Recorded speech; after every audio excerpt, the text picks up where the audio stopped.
আমরা কোরআনুল কারীমের আলোচনা শুনব, কারণ এই কোরআন এর মালিক কে?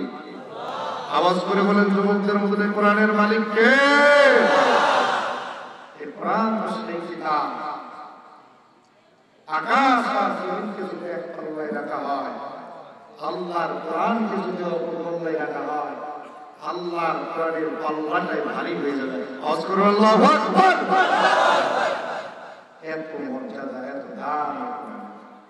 কারণ এই কিতাব পৃথিবীর কোন দার্শনিক, পণ্ডিত, মহাপণ্ডিত, জ্ঞানী, প্রকৌশলী, কবি, সাহিত্যিক এই কিতাব রচনা করেন নাই। কিতাব রচনা করেছেন কে?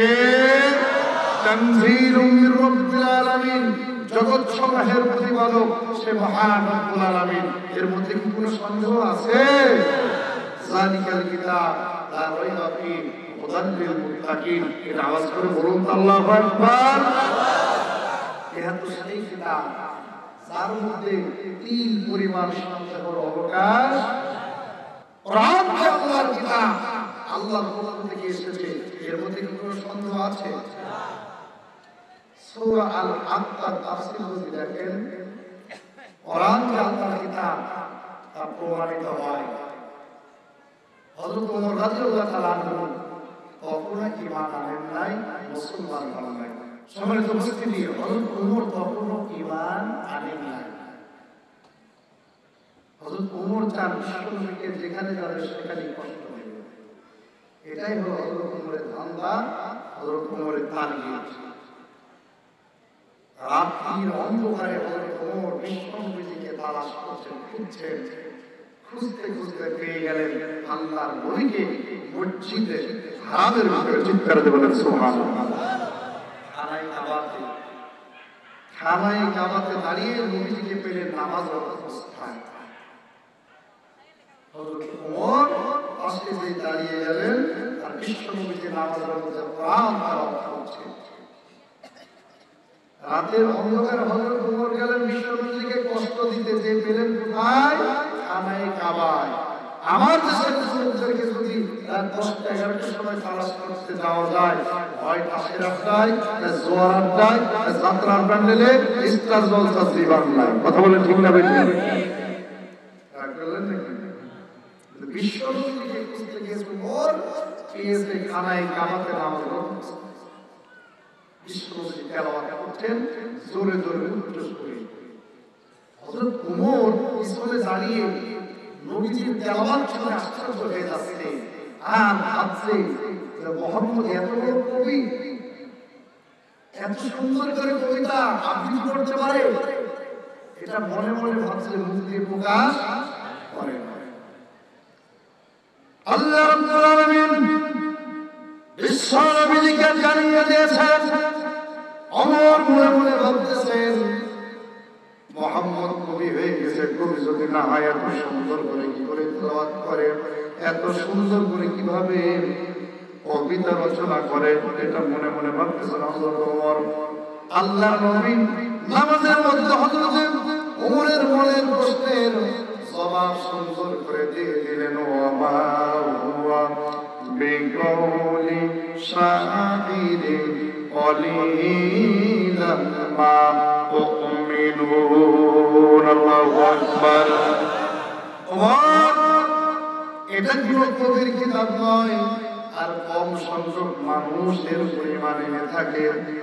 হযরত ওমর আর আশ্চর্য হয়ে গেলেন। আমি মনে মনে ভাবলাম মুহাম্মদ কবি হয়ে গেছে। কবি যদি না হয় তাহলে কিভাবে এত সুন্দর করে তার ভাষার গাঁথনি হয়, ভাষা হাত বালাগান কোনো কথা নামাজের ভিতরে দাঁড়িয়ে দাঁড়িয়ে কিভাবে বলতে পারে, এত সুন্দর ছড়া কিভাবে বলা সম্ভব। এখন তো দেখছি, আমি তো মনে মনে ভেবেছি আমার মনের কথাটা আমি এখনো প্রকাশ করি নাই, আমার মনের কথা ওমর কি করে, মুহাম্মদ কি করে জানলো, আমার মনের প্রশ্নের জবাব কি করে দিয়ে দিল।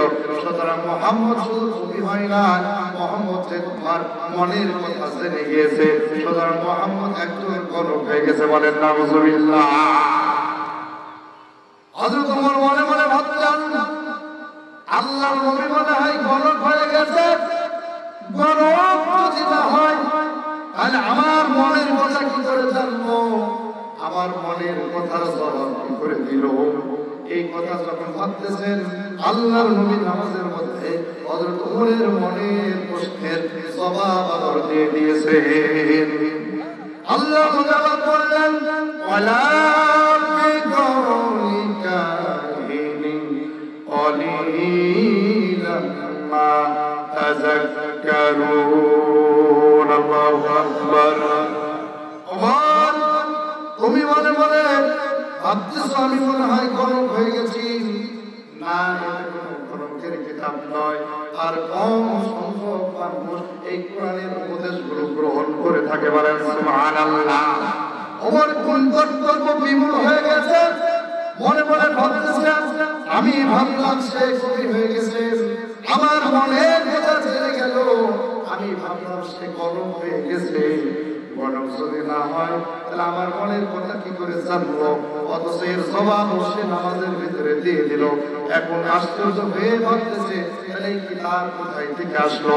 এত সুন্দর কবিতা কে তাকে শিক্ষা দিল?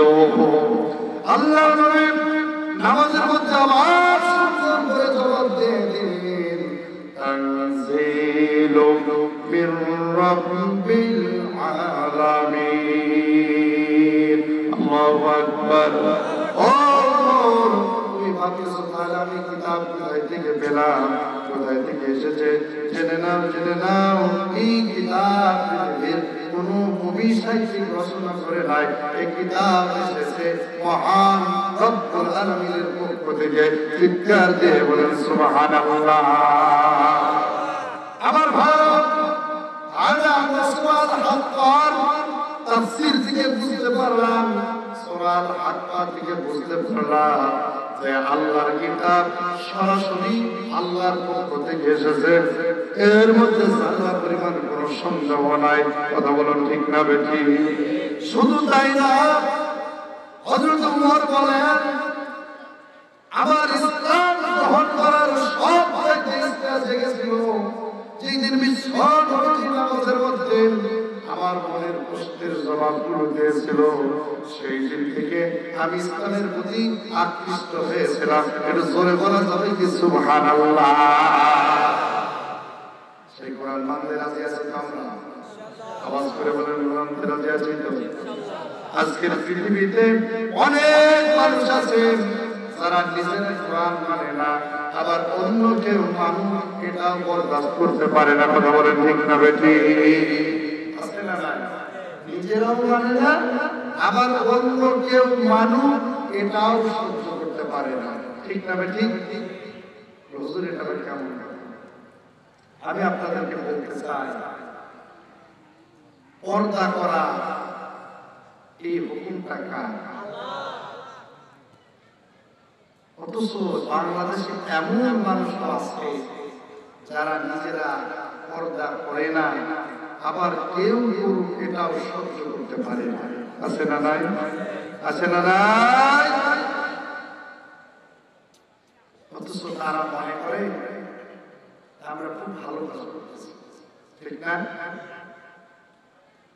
অথচ পর্দা করা, ঢিলা পোশাক পরা, হেজাব করা, নারীদেরকে ঢিলা ঢিলা পোশাক পরা নির্দেশ দিয়েছেন কে? অথচ এমন স্কুল আছে, যেমন আমার এক বন্ধু স্কুলে গিয়ে স্কুলে ভর্তি করেছিল কিছুদিন আগের কথা। সে বুরকা পরে গেছে, হেজাব পরে গেছে। একটা টিচার মেয়েটাকে অপমান করেছে, অবদস্থ করে গেছে, ক্লাসরুম থেকে বের করে দিয়েছে। বের করে দিয়ে বলেছে, হে মেয়ে, তুমি কেন বুরকা পরে আসো, মুখ ঢেকে আসো? এটা তো জঙ্গিদের পোশাক। নাউজুবিল্লাহ বলবেন না? আচ্ছা, বুরকা পরা, হেজাব পরা, এটা কি জঙ্গিদের পোশাক না মুসলমানদের পোশাক? এটা কি কোনো প্রধানমন্ত্রীর আইন, এমপির আইন, মন্ত্রীর আইন?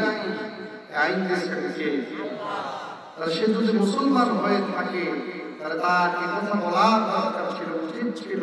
হে মেয়েরা, মেয়েদেরকে লক্ষ্য করে বলার দরকার ছিল, দেখো তোমার মতো একটা বোন সে আল্লাহর হুকুম মেনে এসেছে, আল্লাহর কোরআনের আইন মেনে এসেছে, পর্দা করে এসেছে, তোমাদের উচিত এই মেয়েটার মতো তোমরা পর্দা করবা, বুরকা পরে, হেজাব পরে। কথা বলে ঠিক না? এই কথা না বলে সে সে মেয়েটাকে অপমান করলো, অপদস্থ করলো, আমরা বলতে চাই, ও শিক্ষক, নিশ্চয় তোমার জানা আছে বাংলাদেশ সেই দেশ যে দেশে এখনো 90 থেকে 92% মুসলমান বসবাস করে। আওয়াজ করে বলেন ঠিক না বেঠিক? বাংলাদেশ সেই দেশ যে দেশে এখনো লক্ষ লক্ষ ওলামায়ে কেরাম রয়েছেন। বাংলাদেশ সেই দেশ যে দেশে এখনো লক্ষ লক্ষ হাজী সাহেব বসবাস করে। বাংলাদেশ সেই দেশ যে দেশে এখনো হাজার হাজার কওমি আলিয়া মাদ্রাসা অবস্থান করতেছে। কথা বলুন ঠিক না বেঠিক? বাংলাদেশ সেই দেশ যে দেশের মানুষ এখনো এশারের নামাজের মধ্য দিয়ে ঘুমিয়ে যায়। বাংলাদেশ সেই দেশ যে দেশের মানুষ এখনো ফজরের আযানের মধ্য থেকে ঘুম থেকে জাগ্রত ওঠে। বাংলাদেশ সেই দেশ যে দেশের মানুষ এখনো নারে তাকবীর আল্লাহু আকবারের ধ্বনিতে গর্জন করে ওঠে। সুতরাং আমরা বলতে চাই, ও শিক্ষক, তুমি যেই কথাটা বলেছো, এই ধরনের কথা যদি বাংলার জমিনে আরেকবার কোন নাস্তিক, আরেকবার কোন শিক্ষক যদি উচ্চারণ করে, আরেকবার যদি কোরআন কথা বলে, এদেশের তাওহীদি জনতা, এদেশের যুবক সন্তানরা তোমাদের মতন শিক্ষকদেরকে ঘাড়ে ধাক্কা দিয়ে বিদ্যালয় থেকে বের করে দেবে। কথা বলুন ঠিক না বেঠিক? এটা বাংলাদেশ, এদেশে এখনো শাহজালাল, শাহপরানের উত্তরসূরি বসবাস। কথা বলেন, এদেশে এখনো হিন্দুস্তান হয় নাই। হিন্দুদের কথা এখনো জারি করতে ওলামায়ে কেরামরা দেবে। সুতরাং আজকের মাহফিল থেকে আমাদেরকে সিদ্ধান্ত নিতে হবে, হাতে হাত মিলে, কাঁধে কাঁধ মিলে, কে আওয়ামী লীগ করে, কে বিএনপি করে, জামাত করে, কে জাসদ করে, এই দিকে আমরা না দেখে সকল দল মত নির্বিশেষে আমরা একটা হুঙ্কার দেব। আল্লাহর কোরআন আছে যেখানে, আমরা আছি সেখানে। কথা বলো ঠিক না বেঠিক? জীবন থাকবে যতক্ষণ কোরআন মানব ততক্ষণ। সুতরাং এই কোরআনের মর্যাদাকে টিকিয়ে রাখার জন্য, রাসূলের আদর্শকে বাস্তবায়ন করার জন্য ওই খুবাইব, খাব্বাব, সুমাইয়া যেমন বুকের তাজা রক্ত ঢেলে দিয়েছিল, আজকের পৃথিবীতেও যদি কোরআনের আইনকে বাস্তবায়নের জন্য, বিশ্বনবীর আদর্শকে বাস্তবায়ন করার জন্য খুবাইব, খাব্বাব, সুমাইয়ার মতন বুকের তাজা রক্ত দিতে হয়, কে কে রাজি আছেন জিহাদ করে আল্লাহর দেখা?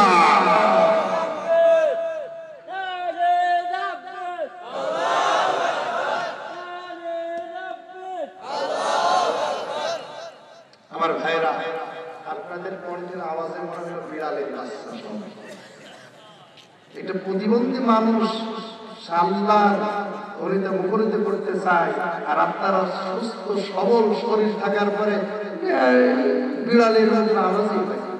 এটা কোনো মুসলমানদের আওয়াজ হতে পারে? কথা বলে, এটা কখনো মুসলমানদের আওয়াজ হতে পারে না।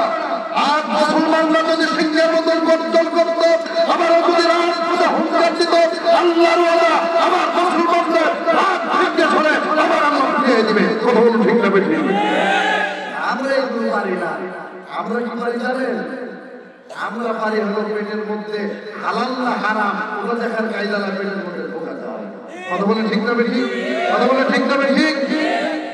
গল্প মনে পড়ে গেল, বলবো নাকি? একটা ইহুদি, একজন খ্রিস্টান, একজন মুসলমান। মুসলমানদের বর্তমান যে অবস্থা, এই মুসলমানদের মতন 3 বন্ধু গেছে একটা সফরে, রুটি নিয়ে গেছে 4টা। কয়টা? 4টা রুটি নিয়ে গেছে। এই 4টা রুটি নিয়ে যে পথের মধ্যে যে 3 বন্ধু একদিন বসে বলছে যে আমরা তো ক্ষুধা পেয়েছি, মোটামুটি আমরা 3 বন্ধু একটু খানা খেয়ে। 3টা রুটি বের করে 3 বন্ধু খেয়েছে, রুটি আসারে একটা। কয়টা? ইহুদি বলছে যে আমরা একটা রুটি 3 ভাগ ভাগ করে আমরা 3 জন সমান করে খাই। খ্রিস্টানেরও এক মুসলমান ডেকে বলছে না, ছিলা ফাটা খাটার দরকার নেই, মোটামুটি একটা করে খেলাম, পেট মোটামুটি ঠান্ডা, আমরা সামনের দিকে যাই, এরপরে এখানে আমরা অবস্থান করবো, ঘুমিয়ে যাবো, এরপরে ঘুমের মধ্যে আমরা ভালো স্বপ্ন দেখবো, সেই রুটির রং দাঁড়াবো। এমনই খ্রিস্টান বলছে ঠিক আছে দোস্ত, তোমার প্রস্তাব খারাপ না, মোটামুটি চলো। মাঝ পথে গিয়েছে, আরাম করেছে, শুয়ে পড়েছে। ইহুদি খ্রিস্টান 2 জন স্বপ্ন দেখেছে।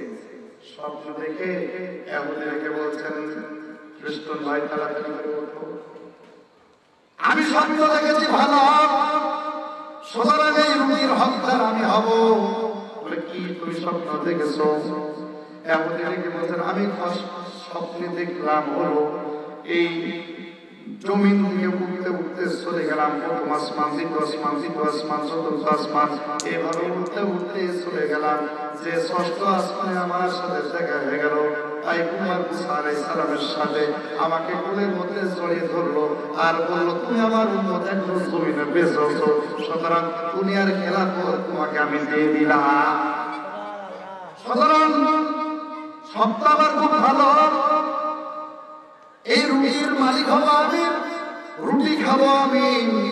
খ্রিস্টান থেকে বলছেন, বন্ধু আমি খুব ভালো স্বপ্ন দেখেছি, সুতরাং আমার স্বপ্নটা রুটির হকদার আমি হবো। বলে তুমি কি স্বপ্ন দেখেছো বলো? আমিও খ্রিস্টান থেকে বলছেন, আমিও ঘুমের ঘরে দেখলাম উঠতে উঠতে চলে গেছে প্রথম আসমান, দ্বিতীয় আসমান, তৃতীয় আসমান, চতুর্থ আসমানে যে আমার পয়গম্বর হযরত ঈসা আলাইহিস সাথে দেখা হয়ে গেছে। ঈসা আল্লাহ থেকে আমাকে বলল, তুমি আমার উম্মত, আমার সাথে তোমার দীর্ঘদিন পর সাক্ষাৎ হয়েছে, সুতরাং আমি তোমার সাথে মুলাকাত করি, আমিও তোমাকে দুনিয়ার খেলাফত দিয়ে দিলাম, সুতরাং রুটির হকদার আমি, আমার স্বপ্নটাও ভালো। ইহুদিরা বলছে, খ্রিস্টান ভাই তোমার সত্য ভালো, আমার সত্য ভালো, সুতরাং মুসলমানরা এখনো ঘুমিয়ে আছে, মুসলমানকে ডাক দাও। মুসলমান কোন স্বপ্ন যদি না দেখে থাকে আর স্বপ্ন যদি ভালো না হয়ে থাকে, আমরা দুইজন ভাগ করে খাবো। মুসলমানকে ডাক দিয়েছে, মুসলমান ভাই উঠবো। মুসলমান তো আর ঘুমায় নাই, না ঘুমিয়ে ও ঘুমের ভান করে শুয়ে আছে। জাগানো ঘুম, জাগানো বড় কঠিন, কথা বলে ঠিক না বেটি? আরাম ভাই কি হয়েছে? বলে, ও মুসলমান ভাই তাড়াতাড়ি করে ওঠো, আমরা দুইজন ভালো স্বপ্ন দেখেছি, তুমি কি স্বপ্ন দেখেছো? তাড়াতাড়ি করে বলো। মুসলমান আমরা যেটা বলছেন, বন্ধু স্বপ্ন আমিও দেখেছি, কিন্তু স্বপ্নে দেখার আগে আমার একটা ঘটনা ঘটে গেছে, শোনো। বলে, কি ঘটনা? বলে, ঘটনা ঘটেছে, শোনো ও বন্ধু। ঘটনাটা হলো একজন মানুষ আমার কাছে চলে এসেছে, আসার পরে বিশাল দেহ, হাতের ভিতরে এইরকম বড় লাঠি, আমার শরীরে দিয়েছে পোতা। আমি যখন উঠে পড়লাম, আমার দিকে তাকে বলতে, তাড়াতাড়ি করে উঠো। আমি উঠলাম, আমার দিকে লাঠিটা বলছে, রুটি খা। আমি বললাম, ভাই রে, কাজ কি করা যায়? আমি মুসলমান, এই রুটির ভিতরে দুইজনের হক আছে, আমি কি করে খাবো? আমাকে সাথে করে বলা হলো, তুমি রুটি খাও। রুটি যদি না খাও তাহলে কিন্তু এই বাটাম দিয়ে তোমার বাটাম ছুটিয়ে দেব। ভাইরা, আমি বড় বিপদে পড়ে গিয়েছি, শেষ পর্যন্ত রুটিটা আমি খেয়ে ফেলেছি। এমনি খ্রিস্টান থেকে বলছেন, মুসলমান ভাই তুমি এত বিপদে পড়েছো, আমি তো তোমাদের পাশে আছি, ডাকলা না কেন? মুসলমান থেকে বলছেন, এমনি খ্রিস্টান ভাই মানুষ যখন বিপদে পড়ে, মানুষটা কি বাঁচার জন্য কম চেষ্টা করে? আমি বড় বাঁচার জন্য চেষ্টা করেছি। তাকিয়ে তাকিয়ে দেখি তুমি না চতুর্থ আসমানে, বামের দিকে তাকিয়ে দেখি তুমি ষষ্ঠ আসমানে। আমি একা পড়ে আছি, বিপদে পড়ে গেছি, বাধ্য হয়ে রুটিটা খেয়ে ফেলেছি, এখন আর কিছুই আমার করার নাই। কথা বলেন ঠিক না বেটি? আজকে তামাম বিশ্বের মুসলমানদের অবস্থা এক, কথা বলেন ঠিক না বেটি? মুসলমানরা খাওয়া নিয়ে ব্যস্ত, 40 পয়সা নিয়ে ব্যস্ত, কথা বলেন ঠিক না বেটি? খাওয়া নিয়ে ব্যস্ত, হালাল হারাম দেখে না, সুদের টাকা খাওয়া নিয়ে ব্যস্ত, দুর্নীতি করে খাওয়া নিয়ে ব্যস্ত, রাস্তা, কালভার্ট, ব্রিজ, হাসপাতাল দুর্নীতি, পারমাণবিক বিদ্যুৎ দুর্নীতি, এইভাবে দুর্নীতি করে আর নিজের পকেটের মধ্যে ঢোকায়, নিজের পেটের মধ্যে ঢোকানো নিয়ে ব্যস্ত। আল্লাহর কোরআন থেকে মুসলমানরা অনেক দূরে, কথা বলেন ঠিক না বেটি? রাগ করলেন না কেন? আপনাদের এলাকাতে সব ভালো, আলহামদুলিল্লাহ। আমাদের কুষ্টিয়াতে এরকম কিছু মানুষ আছে যারা দুর্নীতি ছাড়া কিছু বোঝে না। ও গোস্থানের ধান চাউল গম যদি আসে, ওর পেটের মধ্যে ঢুকে যায়। আপনাদের আলহামদুলিল্লাহ ভালো, এরা ফেরেশতাদের মধ্যে রাস্তা আছে। আল্লাহ পাক এই সূরা সফের উপরে ইমানদারদেরকে প্রশ্ন করে ডেকে বলেছেন, হে ইমানদারেরা, আমি কি তোমাদেরকে এমন একটা ব্যবসার কথা বলে দেবো না, যেই ব্যবসা করলে তোমরা পীড়াদায় শাস্তি থেকে বাঁচতে পারবে, আল্লাহ জান্নাতে যেতে পারবে। সুবহানাল্লাহ বলবেন না? জান্নাতে যেতে চান কি হাত তুলে আল্লাহ দেখান তো।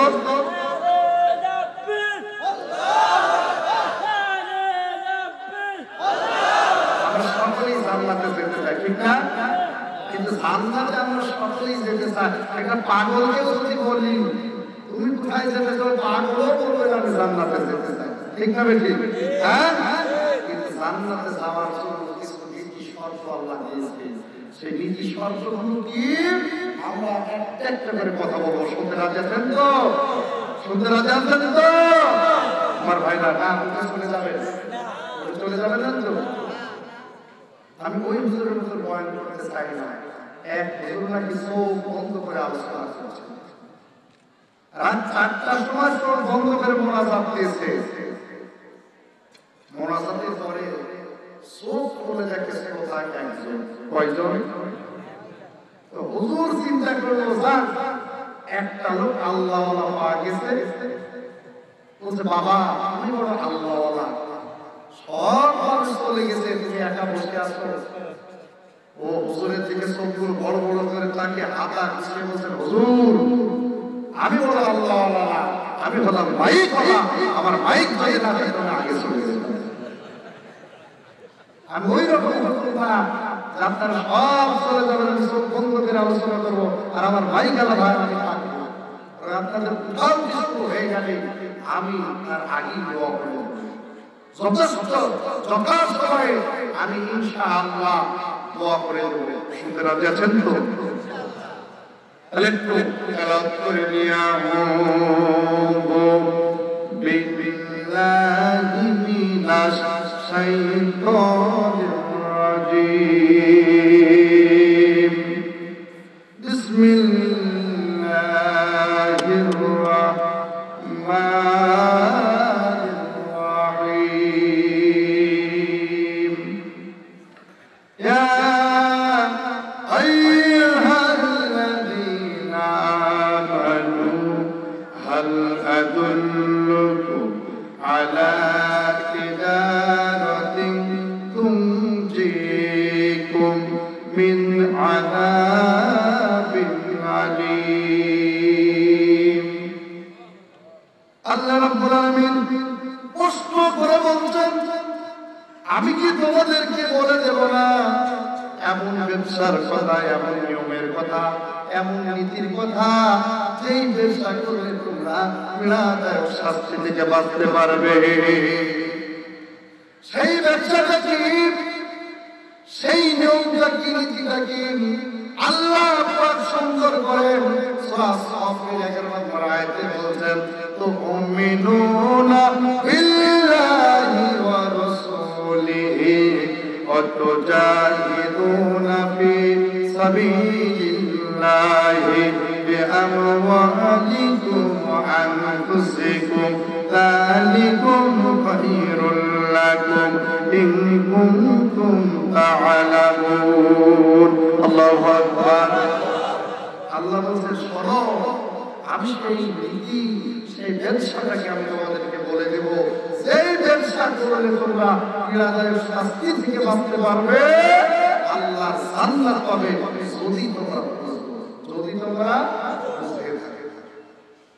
সেই ব্যবসার 1 নম্বর নীতি, 1 নম্বর কথা হলো তুমিনুনা বিল্লাহ, আল্লাহর উপর ঈমান আনা। 1 নম্বর ব্যবসার নীতি কি? আল্লাহর উপর ঈমান আনা।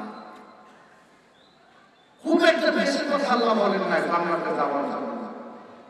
কাজ হলো 4টা। কয়টা বলেন? 4টা। আল্লাহ বলেন এই 4টা কাজ যদি তোমরা করো তাহলে তোমরা পীড়াদায়ক শাস্তি থেকে বাঁচতে পারবে। ইন কুনতুম তা'লামুন যালিকুম খায়রুল লাকুম, এটাই তোমাদের জন্য কল্যাণ যদি তোমরা বুঝো। ভাইরা ভাই, আল্লাহ রাব্বুল আলামিন খুব একটা বেশি কথা বলেন নাই, জান্নাতে যাওয়ার জন্য মাত্র 4টা কথা বলেছেন, 4টা কাজের কথা বলেছেন। এই 4টা কাজ আমরা করতে রাজি আছি তো? 1 নম্বর কাজ হলো আল্লাহ থেকে বললাম তুমিনুনা বিল্লাহি, এক নাম্বার কাজ হলো আল্লাহর উপরে ঈমান আনা। কার উপরে ঈমান আনা? আওয়াজ করে বলেন, কার উপরে ঈমান আনা? এখন মুখে শুধু ঈমান আনা বললে কি ঈমান আনা হবে না? তাফসীরের কিতাবের মধ্যে লিখেছেন আল্লাহর উপরে যদি ঈমান আনতে হয় অন্তকে আল্লাহর 7টা গুণের উপরে ঈমান আনতে হবে। কয়টা গুণের উপরে? জান্নাতে যদি যেতে চান আজকের আলোচনা মুখস্থ করে যাবেন। যদি আল্লাহর জান্নাতে যেতে চান, কথা বলুন ঠিক কি না? আল্লাহর উপরে ঈমান আনা মুখে বললেই হবে না, আল্লাহর উপরে ঈমান আনতে হবে। তাফসীরের কিতাবের মধ্যে লিখেছেন 7টা কাজ করতে হবে আর 7টা বিষয়ের উপরে ঈমান আনতে হবে। এক নাম্বার হলো আল্লাহর জাতের উপরে ঈমান আনতে হবে।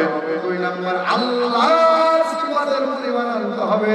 তিন নাম্বার আল্লাহর ক্ষমতায় বিশ্বাসী হতে হবে। চার নাম্বার আল্লাহর হুকুম আহকাম পালন করতে হবে। এই 4টা কাজ যদি আমরা করতে পারি তাহলে আমরা আল্লাহর উপরে ঈমান আনলাম। কথা বলেন ঠিক কি না? তাহলে এক নাম্বার আল্লাহর জাতের উপরে ঈমান আনতে হবে, আল্লাহর সত্তার উপরে ঈমান আনতে হবে।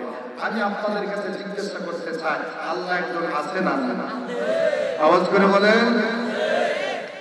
আল্লাহ রাব্বুল আলামিন তিনার জাতের পরিচয় দিচ্ছেন ছোট্ট একটা সূরার নাম হলো সূরা ইখলাস।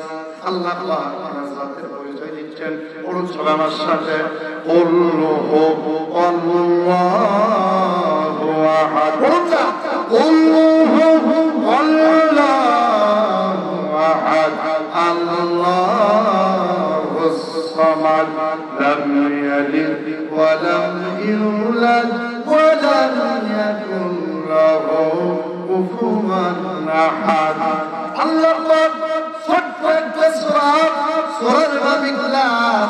এই ছোট্ট একটা সূরার ভিতরে আল্লাহ তাআলা জাতের পরিচয় দিচ্ছেন। আল্লাহ বলছেন, হে নবী আপনি আমার জাতের পরিচয় দিয়ে দেন। হে নবী আপনি বলুন আল্লাহ হলেন এক। তিনি হলেন এক। তিনি কাউকে জন্ম দেন নাই, তিনি কারো থেকে জন্ম নেন না। আকাশ আর জমিনে আল্লাহ সমকক্ষ আর কেউ না। আল্লাহ পাক আরো জাতের পরিচয় দিচ্ছেন, আল্লাহু লা ইলাহা ইল্লাহু আল হাইয়ুল কাইয়্যুম লা তা'খুযুহু সিনাতুন ওয়া লা নাওম। আল্লাহ তার জাতের পরিচয় দিয়ে বলছেন আল্লাহ হলেন সেই রাত, যিনি হলেন চিরঞ্জীব, তিনি হলেন চিরস্থায়ী। আওয়াজ করে বলুন তো আল্লাহ ক্ষমান না, আল্লাহ চিরঞ্জীব জান্নাত। কথা বলুন ঠিক কি না? তিনি হলেন আল্লাহ। কথা বলুন ঠিক কি না? আবার ভাইরা আল্লাহ আল্লাহ চিরঞ্জীব জান্নাত, আল্লাহ চিরঞ্জীব, আল্লাহ চিরস্থায়ী। এর যুবকদের মধ্যে আওয়াজ করে বলুন তো আমার আল্লাহ কি কখনো বোমা? হযরত মুসা আলাইহিস সালাম আল্লাহ পাককে প্রশ্ন করেছিলেন, আল্লাহ আমরা যেমন ঘুমাই, আমাদের যেমন আরামের প্রয়োজন আছে, আমাদের যেমন বিশ্রামের প্রয়োজন আছে, আল্লাহ তুমি কি ঘুমাও না? তুমি কি আরামে যাও না? তুমি কি বিশ্রামে যাও না? আল্লাহ পাক মুসা পয়গম্বরকে ডেকে বললেন, আমার পয়গম্বর তুমি আমাকে প্রশ্ন করেছো আমি কখন ঘুমাই, আমি কখন আরামে যাই, আমি কখন নিদ্রায় যাই। হে পয়গম্বর মুসা, এই প্রশ্নের জবাব যদি শুনতে চাও, এই প্রশ্নের জবাব যদি জানতে চাও, তাহলে দুই হাতে দুইটা কাছের গিলাসে পানি ভর্তি করে দাঁড়িয়ে যাও। বলেন সুবহানাল্লাহ। আল্লাহ পয়গম্বর হযরত মুসা আলাইহিস সালাম দুই হাতে দুইটা কাছের গিলাসের মধ্যে পানি ভর্তি করে দাঁড়িয়ে গেলেন। কিন্তু আল্লাহর পয়গম্বর মুসা আলাইহিস সালাম তো আল্লাহ পাকের নবী, আল্লাহর বান্দা, একজন মানুষ। কথা বলুন ঠিক কি না? মানুষ যে হযরত মুসা মানুষ হওয়ার কারণে এর ঘুম আসবে, চিন্তা আসবে, এটাই স্বাভাবিক। মুসা আলাইহিস সালাম এইভাবে পাত্রটা নিয়ে যখন দাঁড়িয়ে গেলেন, দাঁড়িয়ে থাকতে থাকতে হঠাৎ করে চোখের ভিতরে ঘুম ধরলো, চিমটি চলে আসলো, হাতে থেকে কাঁচের গিলাসগুলো পড়ে গেল, ঠান্ডা হয়ে গেল। আল্লাহ পাক মুসা পয়গম্বরকে ডেকে বললেন, ও পয়গম্বর মুসা, তুমি আমাকে জিজ্ঞাসা করেছিলে আমি কখন ঘুমাই, আমি কখন নিদ্রায় যাই, আমি কখন আরাম করি। পয়গম্বর মুসা, এই প্রশ্নের জবাব তুমি এখন পেয়ে গেছো। এ পয়গম্বর মুসা, সামান্য দুইটা গিলাসের সংরক্ষণের দায়িত্ব আমি তোমাকে দিলাম, এই দুইটা গিলাসের সংরক্ষণ তুমি করতে পারলে না, বরং ঘুমের কারণে হাত থেকে পড়ে তছনছ হয়ে গেল, ভেঙে গেল। আমি আল্লাহ যদি ঘুমাইতাম তাহলে গোটা পৃথিবীটা একটা গ্রহ আরেকটা গ্রহের সাথে ধাক্কা লাগতো, একটা নক্ষত্র আরেকটা নক্ষত্রের সাথে ধাক্কা লেগে গোটা পৃথিবীটা তছনছ হয়ে যেত। এখন যুবকদের মধ্যে আওয়াজ করে বলুন তো, আমার আল্লাহ কখনো কি ঘুমায়? আল্লাহ আল্লাহ পাক এভাবে জিলাসের পরিচয় দিয়েছেন, কিন্তু এই বাংলাদেশে অনেক মানুষ আছে আল্লাহ বিশ্বাস না, কথা বলেন ঠিক না বেটি? আছে না? অনেক শিক্ষিত মানুষ আছে যারা শিক্ষিত হওয়ার কারণে, আমি সব শিক্ষিত মানুষকে বলবো, অনেক শিক্ষিত মানুষ আছে যারা শিক্ষা অর্জন করার পর যখন তাদেরকে জিজ্ঞাসা করা হয় অনেক শিক্ষা অর্জন করেছো, যেটা নিয়েছো, ডিগ্রি নিয়েছো, বিদেশ থেকে পিএইচডি করেছো, এখন বলে তো আল্লাহর পরিচয় সম্পর্কে কি বলো? তখন সে বলে, আমরা শিক্ষিত হয়েছে, বুঝতে পেরেছি আল্লাহ বলে পৃথিবীতে কিছু আর নেই, দেয়ার ইজ নো গড, পৃথিবীতে আল্লাহ বলে কিছু আর নেই। চিৎকার করে বলেন নাউযুবিল্লাহ। আমার অনেক শিক্ষিত মানুষ আছে যারা আল্লাহর পরিচয় এমনভাবে পেয়েছে, চোখের পরিচয় কাঁদে, তাহাজ্জুদের নামাজ পড়ে, কথা বলো ঠিক না বেটে? কোরআনের আয়াতগুলো যখন শ্রবণ করে চোখে অশ্রুগুলো ঝরঝর ঝরঝর করে পড়ে, আর ডেকে বলে, মালিক এই কোরআনের সাক্ষী দানকারীদের অন্তর্ভুক্ত তুমি আমাদেরকে করে নাও, কথা বলো ঠিক না বেটি?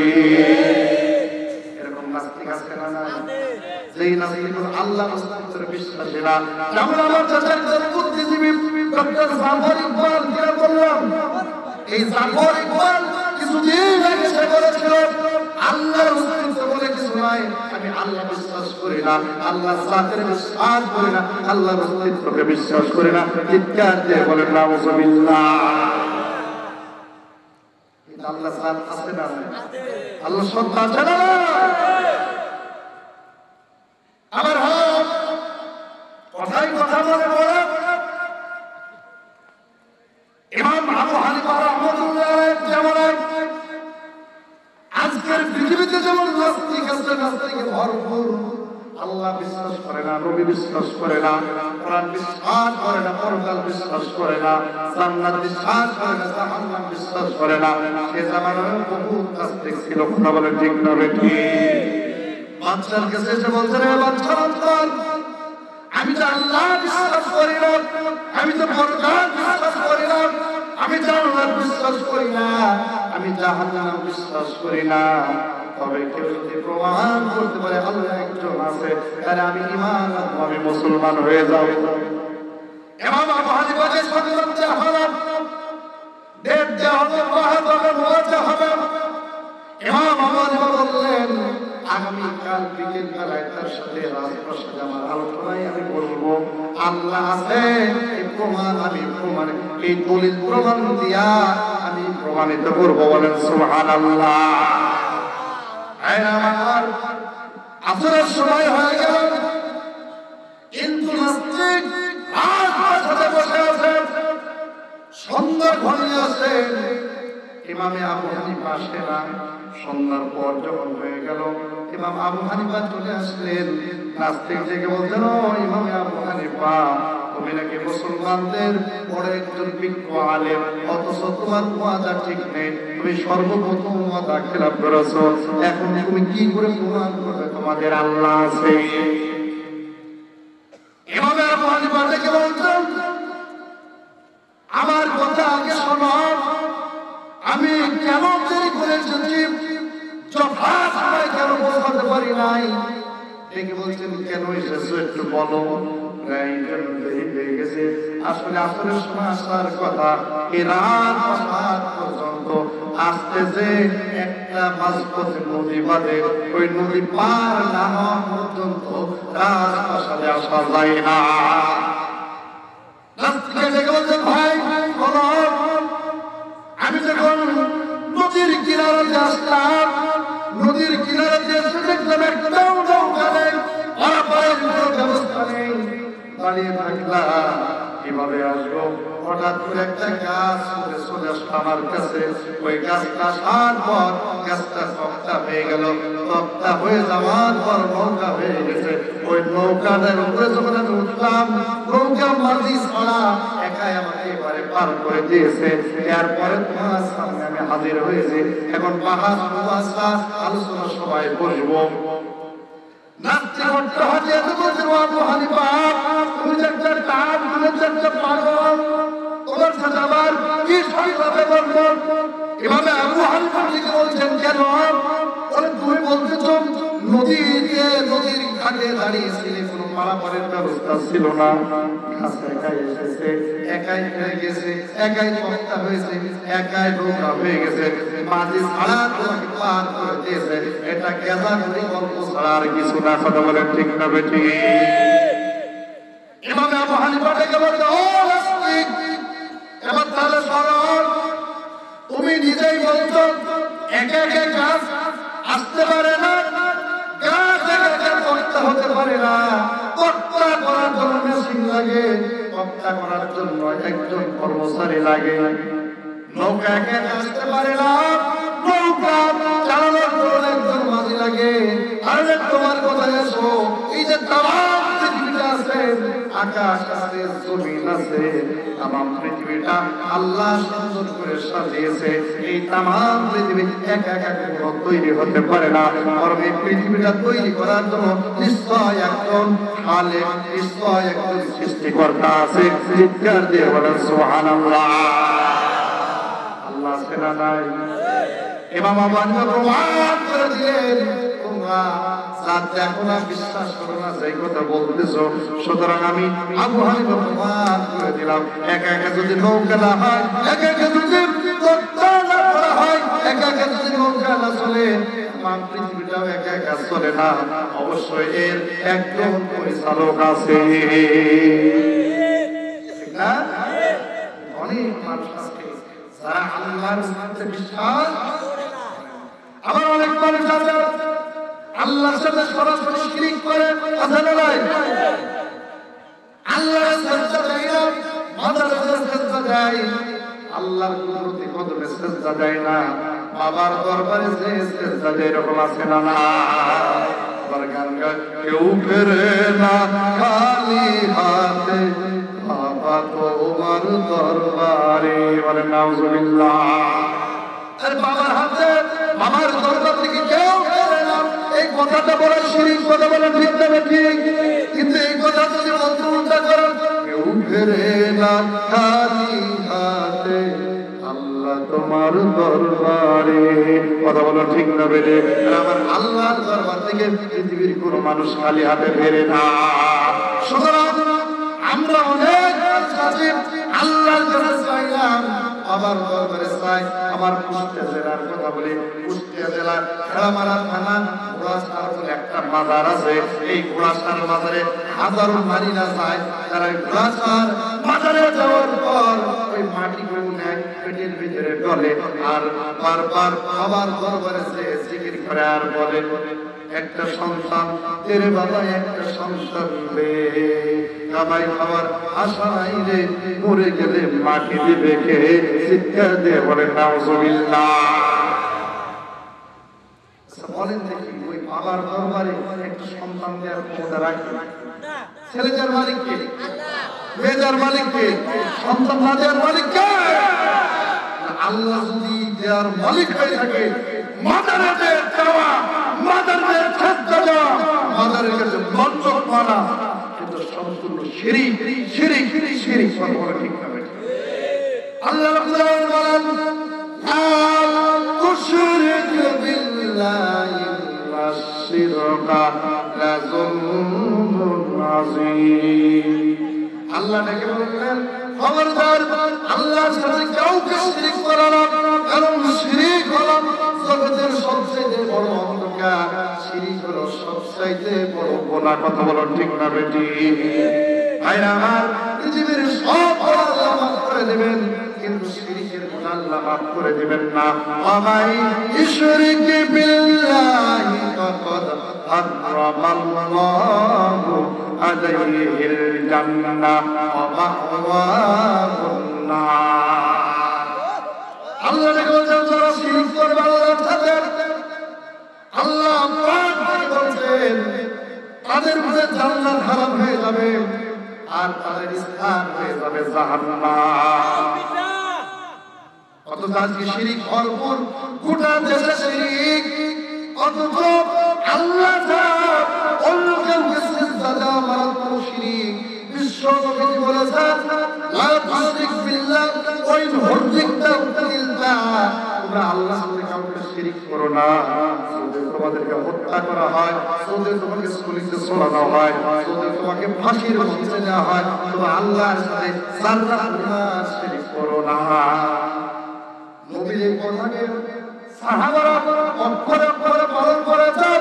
নবীর সাহাবাদেরকে জেলখানায় বন্দী করা হয়েছে, তারপরে আল্লাহর সাথে শিরক করে নাই। কথা বলেন ঠিক না বেটি? আজকের পৃথিবীতে যেমন জেলখানায় বন্দী করা হয়, শাস্তি দেওয়া হয়, নবীর যুগে সাহাবাদেরকে জেলখানায় বন্দী করা হতো, শাস্তি দেওয়া হতো, তবু তারা একটি মুহূর্তের জন্য আল্লাহ ছাড়া বাতিলের কাছে মাথা নত করে নাই। চিৎকার দিয়ে বলুন কথা ঠিক না বেটি? আয়না আমার বক্তব্য শোনেন, জীবন দিয়েছে তবু বাতিলের কাছে মাথা নত করে নাই, তবু আল্লাহর সাথে শিরক করে নাই। হযরত ওমর রাদিয়াল্লাহু তাআলা তখন শাসনকাল, ওমর হলেন প্রেসিডেন্ট। কি বলেন? ওমর হলেন প্রেসিডেন্ট। অনেক মানুষ চিন্তা করতে পারেন, হুজুর আপনারা হুজুর মানুষ মসজিদে থাকবেন, জিলাপি খাবেন, মিলাদ করবেন, তাসবিহ করবেন, প্রেসিডেন্টের কথা কেন আপনাদের মুখে আসবে? এরকম মানুষ আছে না? না আছে না? কিন্তু হযরত ওমর প্রেসিডেন্ট, বাংলাদেশের মতো প্রত্যেকটা দেশ না, 12 লক্ষ বর্গ মাইলের প্রেসিডেন্ট। সুবহানাল্লাহ বলুন, 12 লক্ষ বর্গ মাইলের প্রেসিডেন্ট। চিন্তা করেছেন কয়টা বাংলাদেশ দিতে হবে? এই হযরত ওমর চিন্তা করলেন, শুধু আমার দেশের মানুষগুলো কালিমার দাওয়াত পাবে আর অন্য দেশের আলাদা ছাড়া মুসলিম হয়ে মারা যাবে, তা হয় না। তাই তিনি চিন্তা করলেন, রুমের বাদশার কাছে একটা দল পাঠানোর দরকার, কালিমার দাওয়াত দিয়ে। সুবহানাল্লাহ বলবেন না? যাতে করে তারা কালিমা পড়ে ইসলামের সুশীতল ছায়া থাকে। তাই একটা কাফেলা তৈরি করবেন 80 জন সৈন্য দিয়া। এই 80 জন সৈন্যদের সেনাপতি বানালেন হযরত আব্দুল ইবনে হুযাফা। চিৎকার দিয়ে বলেন সুবহানাল্লাহ। হযরত আব্দুল ইবনে হুযাফাকে ডেকে বললেন, ও আব্দুল ইবনে হুযাফা, তুমি 80 জন সৈন্যদের সেনাপতির দায়িত্ব নিয়ে নেবে, রোমের বাদশার কাছে কোরআনের দাওয়াত দিয়ে যাবা। চিৎকার দিয়ে বলেন সুবহানাল্লাহ। আমার ভাইরা লক্ষ্য করে শোনেন, মনোযোগ সহকারে শোনেন, হযরত আব্দুল ইবনে হুযাফাকে 80 জন সৈন্যদের সেনাপতির দায়িত্ব দিয়ে পাঠিয়ে দিলেন, যাও এই 80 জন সৈন্যদের সেনাপতির দায়িত্ব নিয়ে রোমের সম্রাটের কাছে কোরআনের দাওয়াত, কালিমার দাওয়াত পৌঁছে দিবা। কিন্তু রোমের বাদশার কাছে আগে সংবাদ পৌঁছে গেছিল, মুসলমানদের একটা কাফেলা, মুসলমানদের একটা দল রোমের বাদশার কাছে কালেমার দাওয়াত নিয়ে আসতেছে। তাই রোমের বাদশা আইন করলো, সৈন্যদেরকে ডেকে বলল, আমার সৈন্যরা শোনো, মুসলমানদের একটা কাফেলা আমার কাছে কালেমার দাওয়াত নিয়ে, কোরআনের দাওয়াত নিয়ে আসতেছে, সাবধান, আমার কাছে যখন পা রাখবে খবরদার আমার রাত আসাদ পর্যন্ত যেন না আসে। সীমান্ত এলাকায় পা রাখার সঙ্গে সঙ্গে তাদেরকে বন্দী করে জেলখানায় ভরবা। আর আমার সীমান্ত এলাকাটা সৈন্য মোতায়েন করে দেওয়া হলো। মুসলমানেরা যখন 80,000 সৈন্য নিয়ে আব্দুল্লাহ ইবনে হুযাফা যখন রওনা হয়ে গেলেন, রোম দেশে যখন পা রাখলেন, বাদশার কথাও যাও কাজে উঠায়, সৈন্যরা আব্দুল্লাহ ইবনে হুযাফাকে সহ ৮০,০০০ সৈন্যদেরকে বন্দী করে ফেললো, জেলখানার মধ্যে আটকে রাখলো। কিন্তু বাদশা লোকমুখে আগে শুনেছিল মুসলমানদের ঈমান হিমালয় পাহাড়ের চেয়ে মজবুত, এই মুসলমানদের ঈমান বলানো যায় না। তারা জীবন দেয় তবু বাতিলের কাছে মাথা নত করে না। চিৎকার দিয়ে বলে সুবহানাল্লাহ। এটা শুধু লোকমুখে শুনেছিল, কিন্তু বাস্তবে কখনো দেখে নাই। তাই রুমের বাদশার সৈন্যদেরকে সেনাপতিকে ডেকে বলল, আমার সেনাপতি, মুসলমানদের সেনাপতি আব্দুল্লাহ ইবনে হুযাফাকে জেলখানা থেকে ধরে আনো, আমার সাথে হাজির করো। আমি দেখতে চাই মুসলমানদের ঈমান কত মজবুত। ভাইরা আমার, জেলখানার মধ্যে থেকে তালা করা হলো, আব্দুল্লাহ ইবনে হুযাফাকে জেলখানা থেকে বের করা হলো, হাতের মধ্যে হ্যান্ডকাফ পরানো, মাথার মধ্যে দড়ি বেঁধে টানতে টানতে রোমের বাদশার কাছে নিয়ে যাওয়া হলো। রোমের বাদশা আজ সিংহাসনে বসা, আজ সিংহাসনে রোমের বাদশা বসা, হাজার হাজার সৈন্যবাহিনী অস্ত্রধারী সৈন্যরা দাঁড়িয়ে আছে। হযরত আব্দুল্লাহ ইবনে হুযাফা একা শুধু মুসলমান, আর কেউ নাই। আব্দুল্লাহ ইবনে হুযাফা বাদশার সামনে বীরের মতো যে দাঁড়িয়ে গেলেন, বলেন সুবহানাল্লাহ। মাথা নত করলেন না, বাদশা আশ্চর্য হয়ে গেল। বাদশা বলল, আব্দুল্লাহ ইবনে হুযাফা, আমি বাদশা রোমের সম্রাট, যেখানে হাজার হাজার সৈন্যবাহিনীরা অস্ত্র নিয়ে দাঁড়িয়ে আছেন, আমার কাছে আসার একটা সিস্টেম হলো, আমার কাছে যে আসবে সে মাথা নত করে আমার সামনে দাঁড়িয়ে যাবে, অথচ তুমি মাথা নত করলেন না, এই সাহস তোমাকে কে দিয়েছে? আব্দুল্লাহ ইবনে হুযাফা ডেকে বললেন, বাদশা নামদার, আমরা হলাম মুসলমান, আর মুসলমানদের শিক্ষা হলো আল্লাহ ছাড়া মাথাটা কারোর কাছে নোয়ানো জায়েজ নাই। আল্লাহ ছাড়া কারোর কাছে মাথা নোয়ানো জায়েজ আছে? বাদশা ডেকে বললেন, আব্দুল্লাহ ইবনে হুযাফা, শোনো, আমি তোমাকে জেল মাফ করে দেব, আবার তোমাকে মদিনায় ফিরিয়ে দিব। তুমি একটা বার তোমার ধর্ম ত্যাগ করো, একটা বার আমার সাজদা দাও, একটা বার আল্লাহর সাথে শিরক করো। আব্দুল্লাহ ইবনে হুযাফা সিংহের মতন গর্জন করে বললেন, ও বাদশা নামদার, আপনি যা বলেছেন তাই বলেছেন, আমাকে আর এই ধরনের কথা বলবেন না। আমরা মুসলমান, একটা বার কেন এক কিঞ্চিত পরিমাণ আল্লাহ ছাড়া কারোর কাছে মাথা নত করতে পারে না। জীবন যতক্ষণ থাকবে ততক্ষণ পর্যন্ত আল্লাহর উপরে ঈমান আনবো। চিৎকার দিয়ে বলেন সুবহানাল্লাহ। আমার ভাইরা, হযরত আব্দুল্লাহ ইবনে হুযাফা এই জমাত যখন দিয়ে দিলেন, বাদশা আশ্চর্য হয়ে গেল।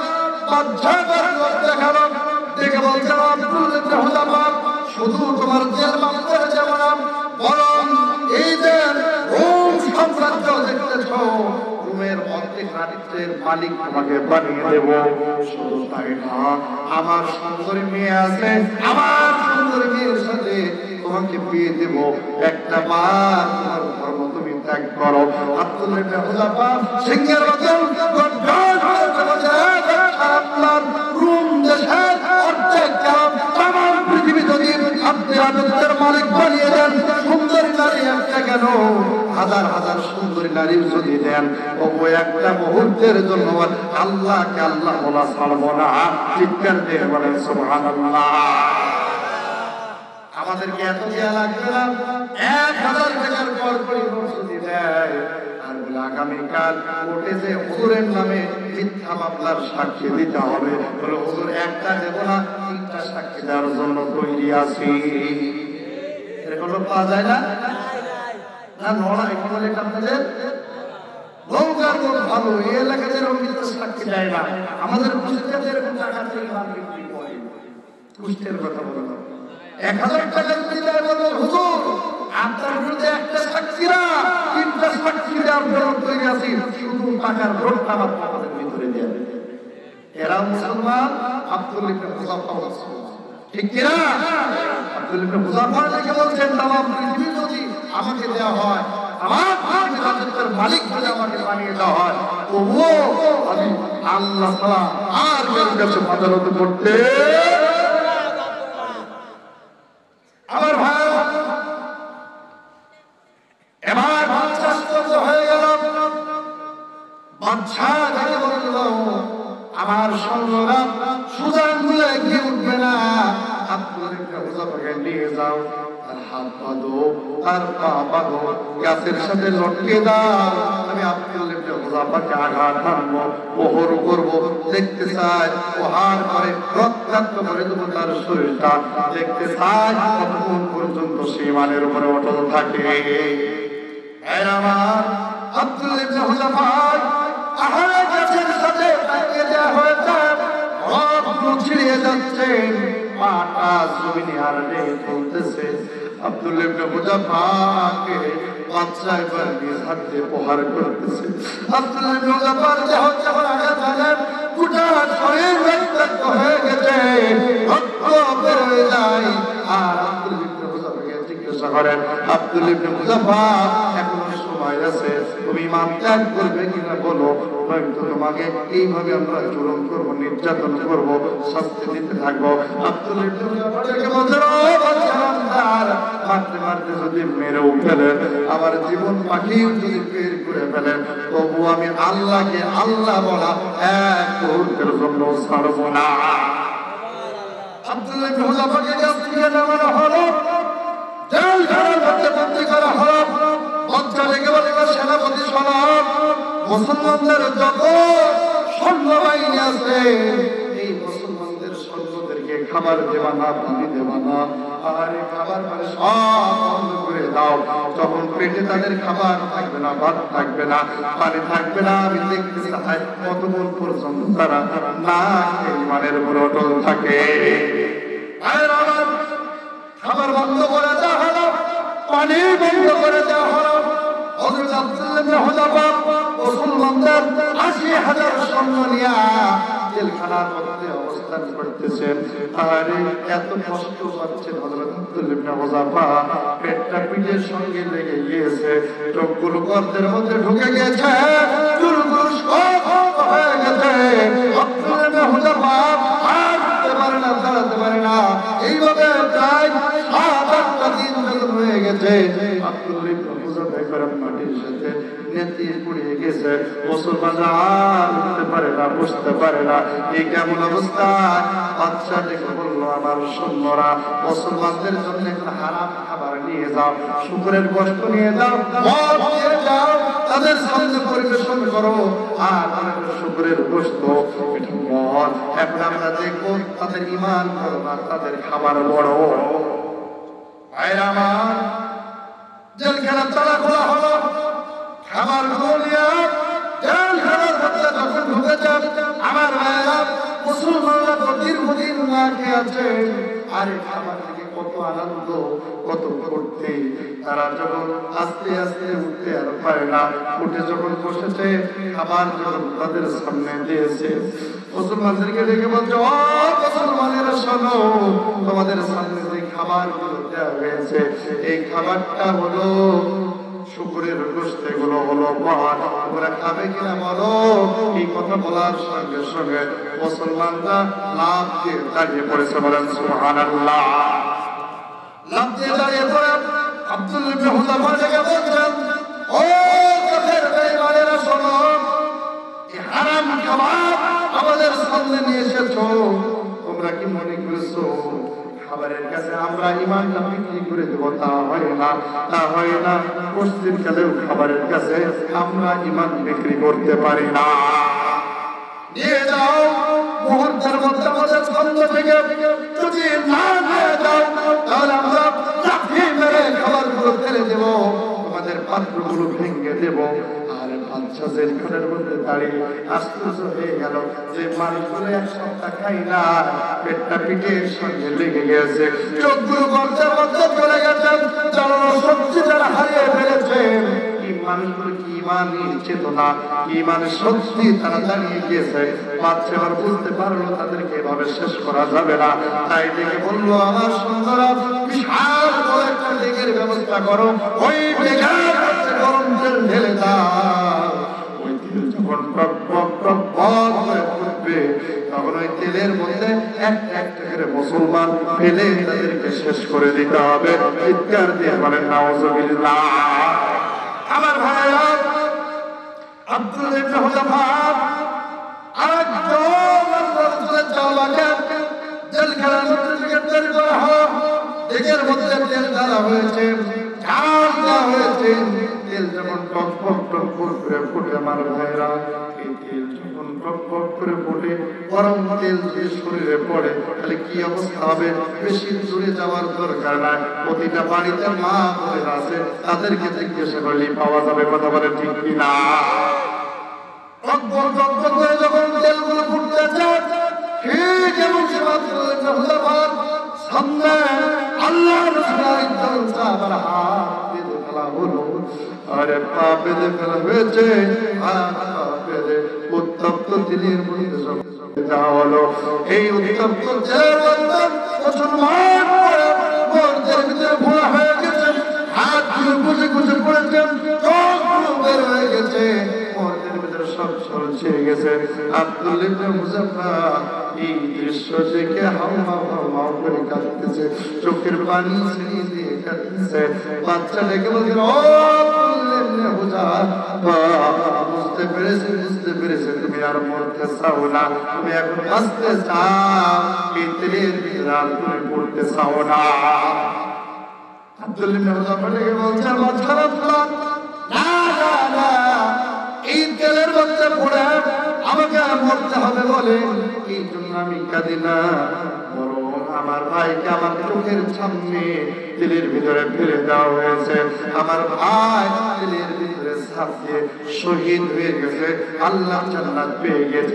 আমি আব্দুল ইবনে হুযাফাকে এই তেলের মধ্যে ফেলে দেওয়া হবে এই জন্য আমি কাঁদতেছি না, বরং আমার হৃদয়ের ভিতরে এমন একটা অনুভূতি জাগ্রত হয়েছে, আল্লাহ পাক আমার দেহে কত লোম দিয়েছে, পশম দিয়েছে, আমার শরীরে আমার মাথাতে যত চুল দিয়েছে, সব লোম চুল পরিমাণ যদি আমাকে জীবন দিত, তাহলে প্রতিটা জীবন যদি আমি একটা একটা করে আল্লাহর রাস্তায় শহীদ হতে পারতাম, আমি আব্দুল ইবনে হুযাফা নিজেকে ধন্য মনে করতাম। চিৎকার দিয়ে বলেন সুবহানাল্লাহ। এ শাহাদাত গাহে उल्फत में कदम रखना, ए शहादत गहे उल्फत में कदम रखना, लोग समझते हैं आसान है मुसलमान होना। মানুষ মনে করে মুসলমান হওয়া হয় সহজ ব্যাপার, না না না, মুসলমান হওয়া বড় সহজ ব্যাপার না। মানে মুসলমান হওয়া মানে শাহাদাতের ঈদগাহে রাখা। চিৎকার দিয়ে বলেন কথা ঠিক না বেটি? জিকির করেন লা ইলাহা, আর মুহাম্মাদুর সাথে লা ইলাহা, লা ইলাহা, আর মুহাম্মাদুর সাথে লা ইলাহা, লা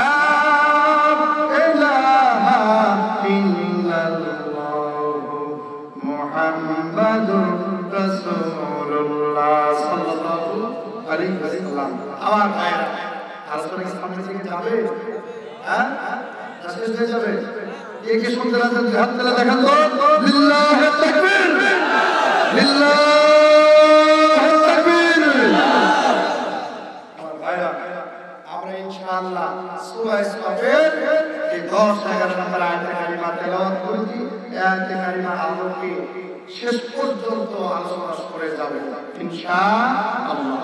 আমার ভাইরা, তাহলে আল্লাহর উপর ঈমান আনলি, শুধু আল্লাহর উপর ঈমান এনেছি এই কথা বললেই হবে না, বরং আল্লাহর অস্তিত্বের উপর ঈমান আনতে হবে। ঠিক কি না?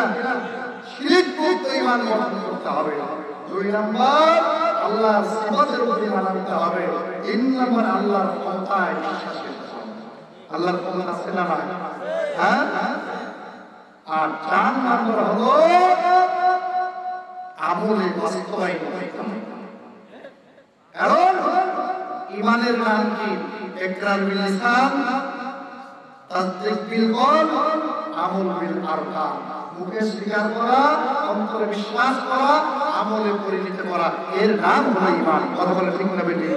মানলাম, মুখে বললাম, অন্তরে বিশ্বাস করলাম, কিন্তু আমলে পরিণত করলাম না, এর নাম ঈমানদার। কথা কি বুঝে এসেছে আমার ভাইরা?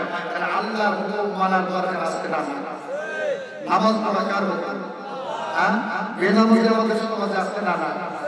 বেনামাজির সংখ্যায় বেশি, নামাজীদের সংখ্যায়। অথচ নামাজের গুরুত্ব কত দিয়েছেন আল্লাহ পাক। বিশ্বনবী বলেছেন, মান তারাকা সালাতান মুতাআম্মিদান ফাকাদ কাফারা। কেউ যদি ইচ্ছা করে একটা নামাজ তরক করে ছেড়ে যায়, সে কুফরির মতো জঘন্যতম কাজ করেছে। কত বড় কঠিন কথা বলেছেন বিশ্বনবী। আরো বলেছেন যে ব্যক্তি নামাজ কায়েম করলো, মান আকামাস সালাতা ফাকাদ আকামাদ দ্বীন, ওয়া মান তারাকা সালাত আকামাদ দ্বীন। যে নামাজ কায়েম করলো, সে আল্লাহর দ্বীনকে প্রতিষ্ঠিত করলো। যে নামাজ ছেড়ে দিল, সে আল্লাহর দ্বীনকে ধ্বংস করলো। কিন্তু সে নামাজ ঠিক না বেঠিক? হ্যাঁ, নামাজ পড়তে রাজি আছি তো আমার ভাই? অতি সংক্ষেপে আমি বলতে চাই, আল্লাহ পাক কোরআনুল কারীমের সূরা সাফের 10 নম্বর আয়াতে বললেন, আমি কি তোমাদেরকে এমন কাজের কথা বলে দেব না যে কাজ করলে তোমরা বিনাদের শাস্তি থেকে বাঁচতে পারবা? সেই কাজের এক নম্বর কথা হলো তুমিনুনা বিল্লাহি, আল্লাহর ঈমান আনা। 2 নম্বর কাজ হলো রাসূলিহি, আল্লাহর রাসূলের উপর ঈমান আনা। আওয়াজ করে বলেন কথা ঠিক কিনা? আল্লাহর উপর ঈমান আনতে হবে, রাসূলের উপর ঈমান আনতে হবে। আল্লাহ রাসূলের উপর কিভাবে ঈমান আনতে হবে? আল্লাহ রাব্বুল আলামিন লিখে বলছেন, মা আতাকুমুর রাসূলু ফাখুযুহু ওয়া মা নাহাকুম আনহু ফান্তাহু ওয়াত্তাকুল্লাহ। আল্লাহ পাক লিখে বললেন, আমার রাসূলের উপর ঈমান আনা হলো আমার নবী যা দিয়েছে, যেই নির্দেশ দিয়েছে ওই নির্দেশ মেনে নেওয়া, আর আমার নবী যে বিষয়গুলো নিষেধ করেছে ওই কাজগুলো ছেড়ে দেওয়া। এর নাম আল্লাহর নবীর উপর ঈমান আনা। ঠিক কি না? আজকে আমরা রাসূলের আদর্শ মানি না, ঠিক না? অথচ আল্লাহ বলে, ওয়া ইন্নাকা আলা খুলুকিন আযীম। বিশ্বনবীকে এই পৃথিবীতে উত্তম আদর্শ দিয়া পৃথিবীতে পাঠিয়েছে। ঠিক না বেঠিক? রাসূলের আদর্শ আছে আমাদের মধ্যে। আমার ভাইরা, বিশ্বনবীর উপরে ঈমান আনতে হবে, তার মানে বিশ্বনবীর আদর্শকে মেনে নিতে হবে। আপনার জীবনে বিশ্বনবীর আদর্শ নেই, আমার জীবনে বিশ্বনবীর আদর্শ নেই, আমরা কখনো মুমিন হতে পারবো না। এজন্য বিশ্বনবীর আদর্শ মেনে নিতে হবে। আজকের পৃথিবীতে আল্লাহর নবীর আদর্শ মেনে নিতে হবে। কেন? তাফসীরের কিতাবের মধ্যে অনেকগুলো কথা লিখেছেন, তার মধ্যে কয়েকটা কথা আপনাদেরকে বলবো। আল্লাহর নবী হলেন আমাদের সকলের আদর্শ নেতা। তার 1 নম্বর কারণ হলো বিশ্বনবীর আদর্শ চরিত্র গোটা পৃথিবীর মানুষের কাছে পরিষ্কার। ঠিক না? নবীর আদর্শ শৈশব থেকে একেবারে মৃত্যু পর্যন্ত সকল মানুষের কাছে পরিষ্কার। গোপন আছে এই পৃথিবীতে যত বড় নেতা হোক না কেন, তার শৈশব জীবন থেকে মৃত্যু পর্যন্ত সকল আদর্শ প্রকাশিত না। কথা বলে ঠিক ঠিক পরিষ্কার।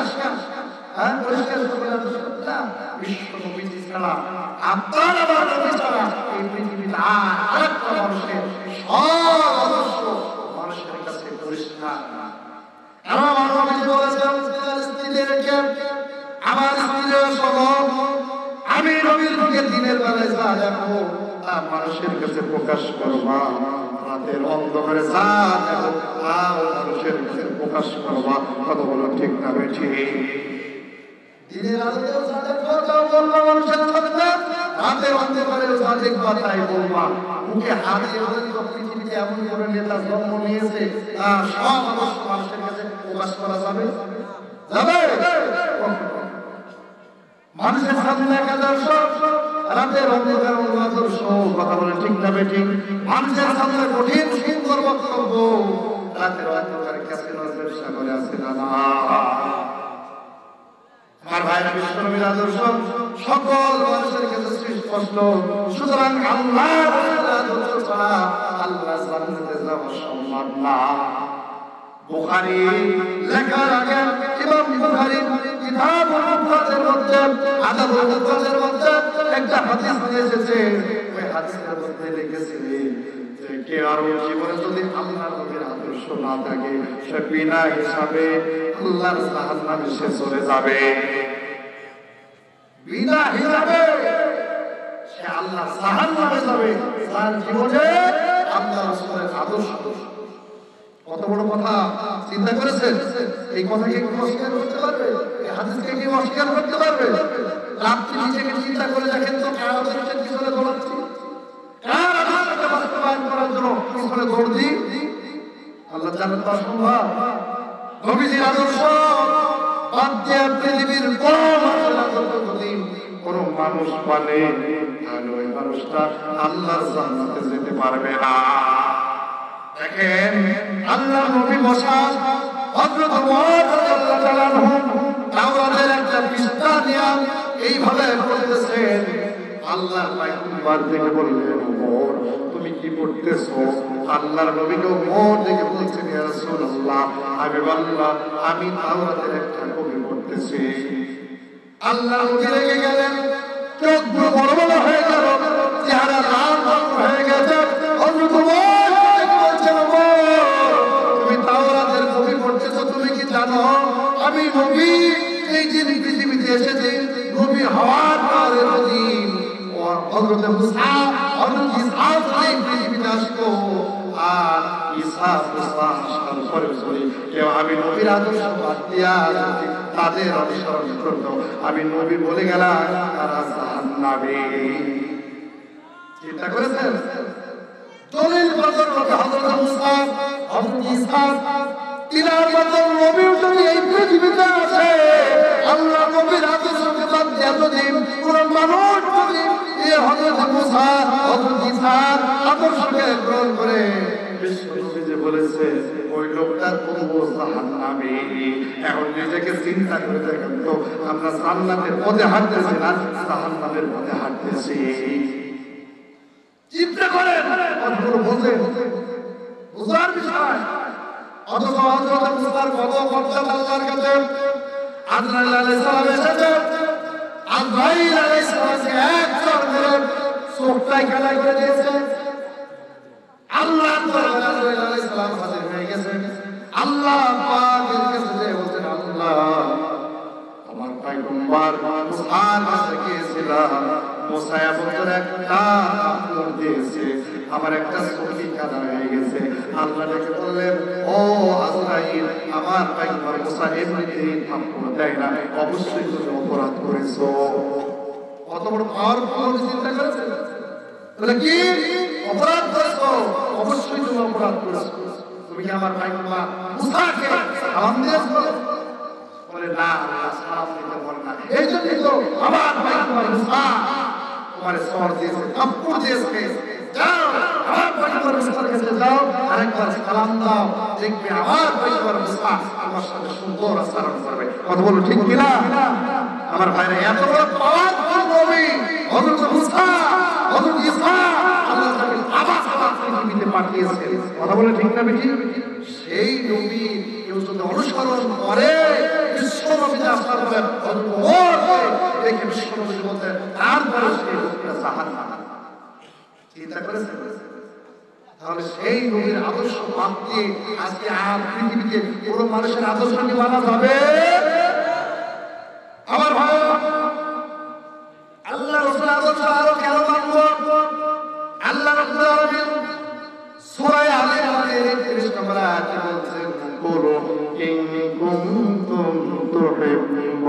আল্লাহ ফাত্তাবিউনি ইউহিব্বুকুমুল্লাহ ওয়া ইয়াগফির লাকুম যুনুবাকুম আল্লাহু গফুরুর রহিম। আল্লাহু আকবার। বিশ্বনবীর আদর্শ এই জন্যই মানব যেহেতু পৃথিবীর কোন মানুষের আদর্শ মানলে আল্লাহ জীবনের গুনাহ মাফ করে দেবে না, কিন্তু আল্লাহ থেকে বলছেন কেউ যদি আমার প্রতি আদর্শ অনুসরণ করে আমি আল্লাহ পাক তার জীবনের গুনাহ কথাগুলোকে মাফ করে দেব। চিৎকার দিয়ে বলেন সুবহানাল্লাহ। কেউ যদি বিশ্বনবীর আদর্শের অনুসারী হয় আল্লাহ বলছেন তার জীবনের গুনাহ কথাকে মাফ করে দেব। আজকে সমাজে অনেক মানুষ আছে নবীজিকে ভালোবাসে কিন্তু নবীজির ইত্তেবা করে না। কথা বলে ঠিক না বেশি? আল্লাহ থেকে বলছেন কুলিন কুনতুম তুহিব্বুনাল্লাহ ফাত্তাবিউনি। তাবউন শব্দ আল্লাহ নিয়েছে হাব্বুন শব্দ আসে না। কথা বলে ঠিক না বেশি? হাব্বুন মানে ভালোবাসা, তাবউন মানে অনুসরণ। অনুসরণ কি? দেখে দেখে। কি বলে? দেখে দেখে অনুসরণ। নবীজি যেই কায়দায় খাওয়া দাওয়া করেছে সেই কায়দায় খাওয়া দাওয়া করা, নবীজি যেই কায়দায় চলাফেরা করেছে সেই কায়দায় চলাফেরা করা, নবীজি যেইভাবে ব্যবসা বাণিজ্য করেছে সেইভাবে ব্যবসা বাণিজ্য করা, নবীজি যেই কায়দায় রাষ্ট্র পরিচালনা করেছেন সেই কায়দায় রাষ্ট্র পরিচালনা করা। কথা বলেন ঠিক না ব্যক্তি? এর নাম হলো তাবলীগ, এর নাম হলো নবীর অনুসরণ করা। আর এই অনুসরণ যারা করবে আল্লাহ থেকে বলছেন আমার মেনে নিল আমি তাদেরকে ভাগ করে দেব। চিৎকার দিয়ে বলেন সুবহানাল্লাহ। আপনি কার অনুসরণ করেছেন? আজকে সমাজে নবীর আদর্শ নেই। নবীর একটা মাথা ছিল কি ছিল না? নবীর একটা মাথা ছিল, সেই মাথার ভিতরে আমাদের আদর্শ নেই। আজকের সমাজের যুবকদেরকে দেখে দেখা যায় আমরা যখন ওই সিলেট হবিগঞ্জ ঢাকার দিকে যখন মাহফিলে যায় দেখা যায় চুল এমন কাটা কাটিয়েছে চতুর্দিকে নাই, মাঝখানে অল্প কিছু আছে, এরকম আছে না? না। মাথার দিকে তাকালে তাকে আর্জেন্টিনা, মাথার দিকে তাকালে ব্রাজিল, মাথার দিকে তাকাইলে শাহরুখ খান। কথা বলে ঠিক না ঠিক? মুসলমানদের কাটিং নাই, বিশ্ব নবীদের মাথার ভিতরে আদর্শ নাই। মাথার দিকে নামেন, একটু তার নিচে নামেন, মোষের দিকে তাকান। অনেক মানুষ আছে মুসলমানের ঘরে জন্ম নেওয়ার পরে রসুলের আদর্শ নাই। মোষ এত বড় হয়েছে, মোষ বাড়তে বাড়তে তার 2 ফুট ঢেকে গিয়েছে, আছে না? না। তাহলে মাথায় নেই, বুঝে নেই, মুখের মধ্যে নেই, জামার মধ্যে নেই, দিকে তো আর নাম লাগে। তাহলে রসুলের আদর্শ আছে কোন জায়গায়? কথা বলে ঠিক না ঠিক? আমার ভাইরা বলতেছিলাম বিশ্ব নবীর আদর্শ থাকতে হবে, আল্লাহর নবীর আদর্শ নেই কিন্তু ভালোবাসা আছে। 12 রবিউল কিছুদিন আগে গেল। কথা বলে ঠিক না ঠিক? এই বাংলাদেশের অনেক জায়গায় ঢাকা, চট্টগ্রাম, সিলেট, হবিগঞ্জ, বহুত ওই সুন্নিপন্থীরা দাবি করে অথচ রসুলের আদর্শ তাদের মধ্যে নেই, কিন্তু জিলাপির জন্য তারা ব্যস্ত হয়ে যায়। কথা বলে ঠিক না বেঠি? 12 রবিউল আসতে আর আসসালামু আলাইকুম আর সারা জীবন রসুলের আদর্শ ধার ধারে না। কথা বলে ঠিক না বেঠি? এই আদর্শ তাদের ভিতরে নেই, তাবুন তাদের ভিতরে নেই। শুধু ভালোবাসা, আল্লাহর জান্নাত পাবে না। আল্লাহর ওয়াদা শুধু নবীকে ভালোবাসবা কিন্তু অনুসরণ নেই, নবীর আদর্শ নেই, তাহলে ইউহিব্বুকুল্লাহ আল্লাহ ভালোবাসবে না, আবার ইয়াগফির লাকুম যুনুবাকুম আল্লাহ মাফও করবে না। কথা বলে ঠিক না ঠিক? নবীকে ভালোবাসতে হবে কিন্তু ভালোবাসবে কিভাবে? নবীর পথ অনুসরণ করে করে। কথা বলে ঠিক না ঠিক? ভালোবেসেছিল নবীজির আবু তালেব, কম ভালোবেসেছিল নাকি? আপনার আমার থেকে বেশি।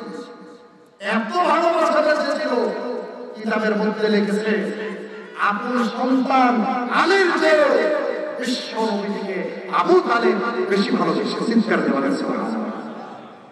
বলেন কি আবু তালেব এত ভালোবাসা নবীজিকে, কিন্তু আল্লাহ তাকে জান্নাত দেবে?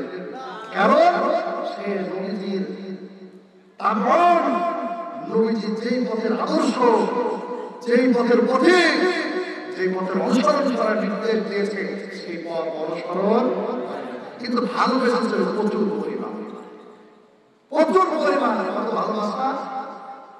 আমার কাফেররা আবু তালেবের কাছে এসে বলছেন, নেতাজি আপনার ভাতিজাকে আমাদের হাতে ছেড়ে দেন। আপনার ভাতিজা নতুন ধর্মের আবির্ভাব, নতুন ধর্মের প্রসার করতেছে, সুতরাং আপনার ভাতিজাকে আমার হাতে ছেড়ে দেন। আবু তালেব বিশ্ব নবীজিকে এতটাই ভালোবেসেছে, আবু তালেব ডেকে বলছেন, ও নেতারা শুনে নাও, আমি আবু তালেব বেঁচে থাকতে আমার ভাতিজাকে তোমাদের হাতে তুলে দিতে পারি না। চিৎকার দিয়ে বলেন সুবহানাল্লাহ। আপন ভাতিজার জন্য শিবে আবু তালেবের 3টা বছর কারাগারে ছিল। ভালো কি কম গেছে? ভাতিজার জন্য 3টা বছর কারাগারে ছিল। ভালো কম ছিল, ভালোবাসা কম ছিল না, কিন্তু অনুসরণ ছিল না। আমার ভাইরা, আবু তালেব যখন মৃত্যুর সাথে শহীদ, বিশ্ব নবীজি আবু তালেবের মাথার কাছে চলে গেল, যে বলল, ইয়া আম্মি কুল লা ইলাহা ইল্লাল্লাহ, আপনি আমার কানের কাছে একবার বলুন লা ইলাহা ইল্লাল্লাহ, আমি আল্লাহর সামনে ঘোষণা করে আপনাকে আল্লাহর জান্নাতে নিয়ে যাব। কিন্তু পাশে দাঁড়িয়ে ছিল আবু জেহেল, পাশে ছিল আরো কাফেরদের বড় বড় নেতা। তারা ডেকে বলল, ও মক্কার নেতা আবু তালেব, সে জীবনে এসে ভাতিজার কথা শুনবা, এটা কি হয়? আবু তালেব আল্লাহর নবীকে ডেকে বলেছেন, মুহাম্মদ ভাতিজা, তুমি আমাকে এটা নিয়ে বেশি বাড়াবাড়ি করো না, আমি শেষ জীবনে এসে তোমার কালেমা পড়তে পারবো না। এই ভাষা মৃত্যুবরণ হয়ে গেছে, ইন্তেকাল করেছে আবু তালেব। বিশ্ব নবী এতটাই কষ্ট পেলেন, আল্লাহ পয়গম্বর যখন কষ্ট পেলেন, আল্লাহ রাব্বুল আলামিন জিবরাইলকে ডেকে বললেন, জিবরাইল তাড়াতাড়ি যাও, আমার নবীকে সান্ত্বনা বানিয়ে দাও। চিৎকার দিয়ে বলেন সুবহানাল্লাহ। জিবরাইল হাজির হয়ে গেল। জিবরাইল হাজির হওয়ার কথা স্যার আপনার আয়াতের চলে আসলো, এটা নবীর ওহী নাযিল করলেন। আল্লাহ পাক জানিয়ে দিলেন, লা ইন্নাকা লা তাহদি মান আহবাবতা ওয়ালাকিন্নাল্লাহ ইয়াহদি মান ইয়াশা। হে নবী, আপনি কেন কষ্ট পাচ্ছেন? হেদায়েতের মালিক আপনি না, কথা বলে ঠিক না বেশি? আপনার চাচার জন্য আপনি কষ্ট পাচ্ছেন, অনেক ভালোবেসে চাচার ছোটবেলা থেকে লালন পালন করেছে, কিন্তু আপনার চাচা তো হেদায়েত পাবে না, কারণ হেদায়েত দেওয়ার মালিক আমি আল্লাহ। সুতরাং আপনার চাচার জন্য আপনি মন খারাপ করেন না। আমার আবু তালেবের ইন্তেকাল হয়েছে, কাফন বলা হয়েছে, তারপর বিশ্ব নবীজি ভুলতে পারে নাই। পথে পথে আবু তালেবের কবরের কাছে যে আল্লাহর নবী হাত তুলেছে, আল্লাহ পাক আবার জিবরাইলকে পাঠিয়ে দিয়েছে। জিবরাইলকে ডেকে বলছে, জিবরিল যাও যাও যাও, আমার নবীর কাছে নিয়ে যাও, আবু তালেবের জন্য কেন হাত তুলেছে?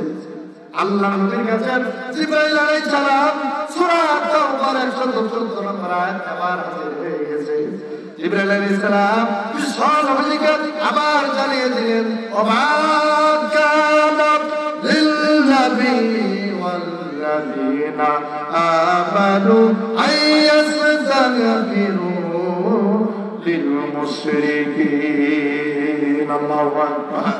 হে নবী, কোন নবীর জন্য শোভনীয় নাই, কোন ইমানদারদের জন্য শোভনীয় নাই, তারা মুশরিকদের জন্য ক্ষমা চাবে যদি ওই মুশরিকরা তাদের নিকটাত্মীয় হয়, আপনজন হয়। কোরআনের সুস্পষ্ট নিদর্শন আসার পরেও তারা ঈমান আনে নাই, আপনার আদর্শকে গ্রহণ করে নাই, তাদের জন্য দোয়া করা জায়েজ নাই। কথা বলুন ঠিক না বেঠিক? আজকের পৃথিবীতে অনেক মুশরিক বাংলাদেশে মারা যায়, কথা বলুন ঠিক না বেঠিক?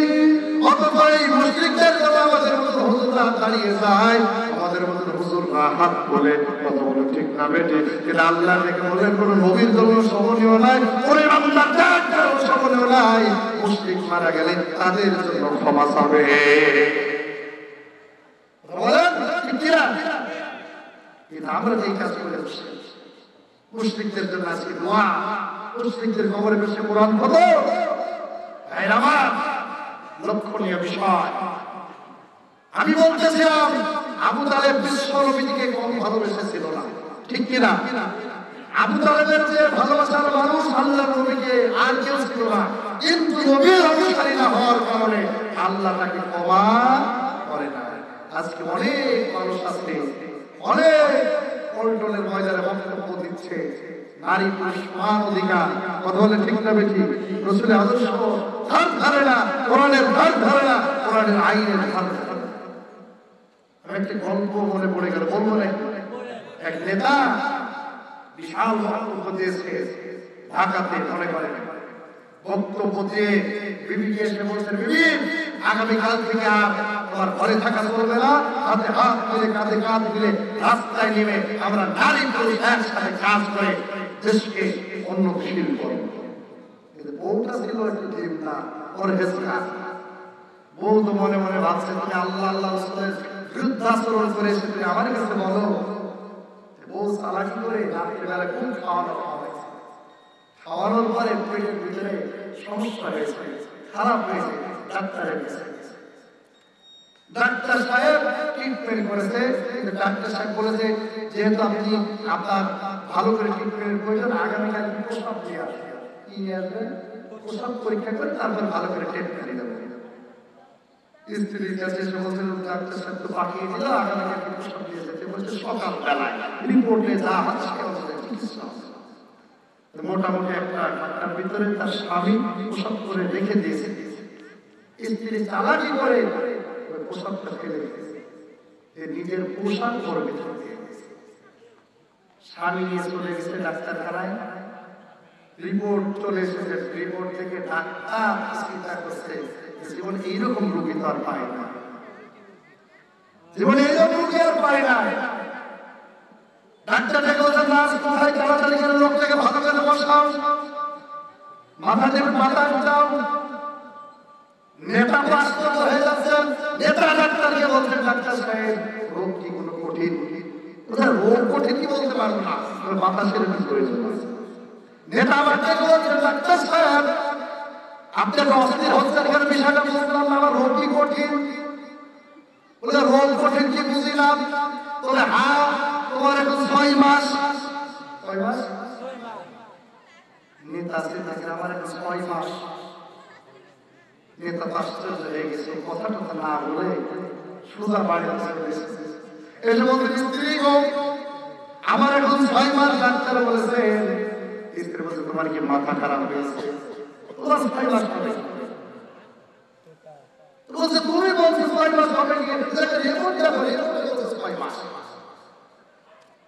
স্ত্রী দেখে বলছেন, স্বামী পল্টনে বহুত বক্তব্য দিয়েছেন, নবীর বিরুদ্ধে, কোরআনের বিরুদ্ধে কথা বলে, ঠিক না বেঠিক? যদি সব আইন পরিবর্তন করা সম্ভব হয়ে থাকে, তাহলে এই আইনটাও পরিবর্তন করতে হবে। ওই 6 মাস আপনার না, ওই 6 মাস হলো আমার, কথা বলে, ঠিক না বেঠিক? আজকে অনেক মানুষ আছে যারা মুসলমান বিরোধী আইন ব্যস্ত হয়ে পড়েছে, কথা বলে, ঠিক না বেঠিক? ভাইরা আল্লাহ রাব্বুল আলামিন থেকে বলছেন, তুমিনুনা বিল্লাহি ওয়া রাসূলিহি ওয়া তুজাহিদুনা ফি সাবিলিল্লাহি বিআমওয়ালিকুম ওয়া আনফুসিকুম। আল্লাহ রাব্বুল আলামিন থেকে বললেন, আল্লাহর উপরে ঈমান আনা, রাসূলের উপরে ঈমান আনা, আর 3 নাম্বার হলো আল্লাহর রাস্তায় মাল ব্যয় করা, 4 নাম্বার হলো আল্লাহর রাস্তায় জীবন দিয়ে সংগ্রাম করা। জান্নাতে যাওয়ার 3 আর 4 নাম্বার কাজ হলো আল্লাহর রাস্তায় জান আর মাল দিয়ে আল্লাহর দ্বীনের জন্য সংগ্রাম করা, কথা বলে, ঠিক না? অথচ এই কাজটার পরিণাম আমরা অনেক মানুষের অনেক মুসলমান আছি, নামাজ ঠিকই পড়বো, রোজা ঠিকই রাখবো, আছে না নাই? নামাজ ঠিকই পড়বো, রোজা ঠিকই রাখবো, রমজান মাস আসলে ইফতারি ঠিকই খাওয়াবো, মাঝে মাঝে টাকা পয়সা হজে ঠিকই যাবো, কিন্তু আল্লাহর রাস্তায় জান আর মাল দিয়া আল্লাহর জমিনে আল্লাহর দ্বীনের জন্য সংগ্রাম করতে হবে, এই কাজ করতে রাজি না, কথা বলে, ঠিক না বেঠিক? অথচ আল্লাহ ঠিক বললাম, তোমরা যদি জাহান্নাম থেকে বাঁচতে চাও, তুমি পীড়া দেব শাস্তি থেকে যদি বাঁচতে চাও তাহলে তোমাদের 3 আর 4 নম্বর কাজ হবে আল্লাহর রাস্তায় জান আর মাল দেয়া আল্লাহর দ্বীন প্রতিষ্ঠার জন্য সংগ্রাম করা। এই কাজ যারা করবে আল্লাহ পাক থেকে বলছেন এই পৃথিবীতে তাদের মর্যাদা সবচেয়ে বেশি। সুবহানাল্লাহ বলেন। আল্লাহ পাক বলছেন আল্লাযীনা আমানু ওয়া হাজারু ওয়া জাহাদু ফি সাবিলিল্লাহি বিআমওয়ালিহিম ওয়া আনফুসিহিম আ'জাবু দারাজাতান ইনদাল্লাহ। আল্লাহ নাকি বললেন যারা ঈমানের সাথে ইসবাত করেছেন আল্লাহর রাস্তায় জাহাদ মাল দিয়ে সংগ্রাম করেছে আল্লাহ পাক থেকে বলছেন এই পৃথিবীতে সবচেয়ে মর্যাদা হলো তাদের বেশি। চিৎকার দিয়ে বলেন সুবহানাল্লাহ।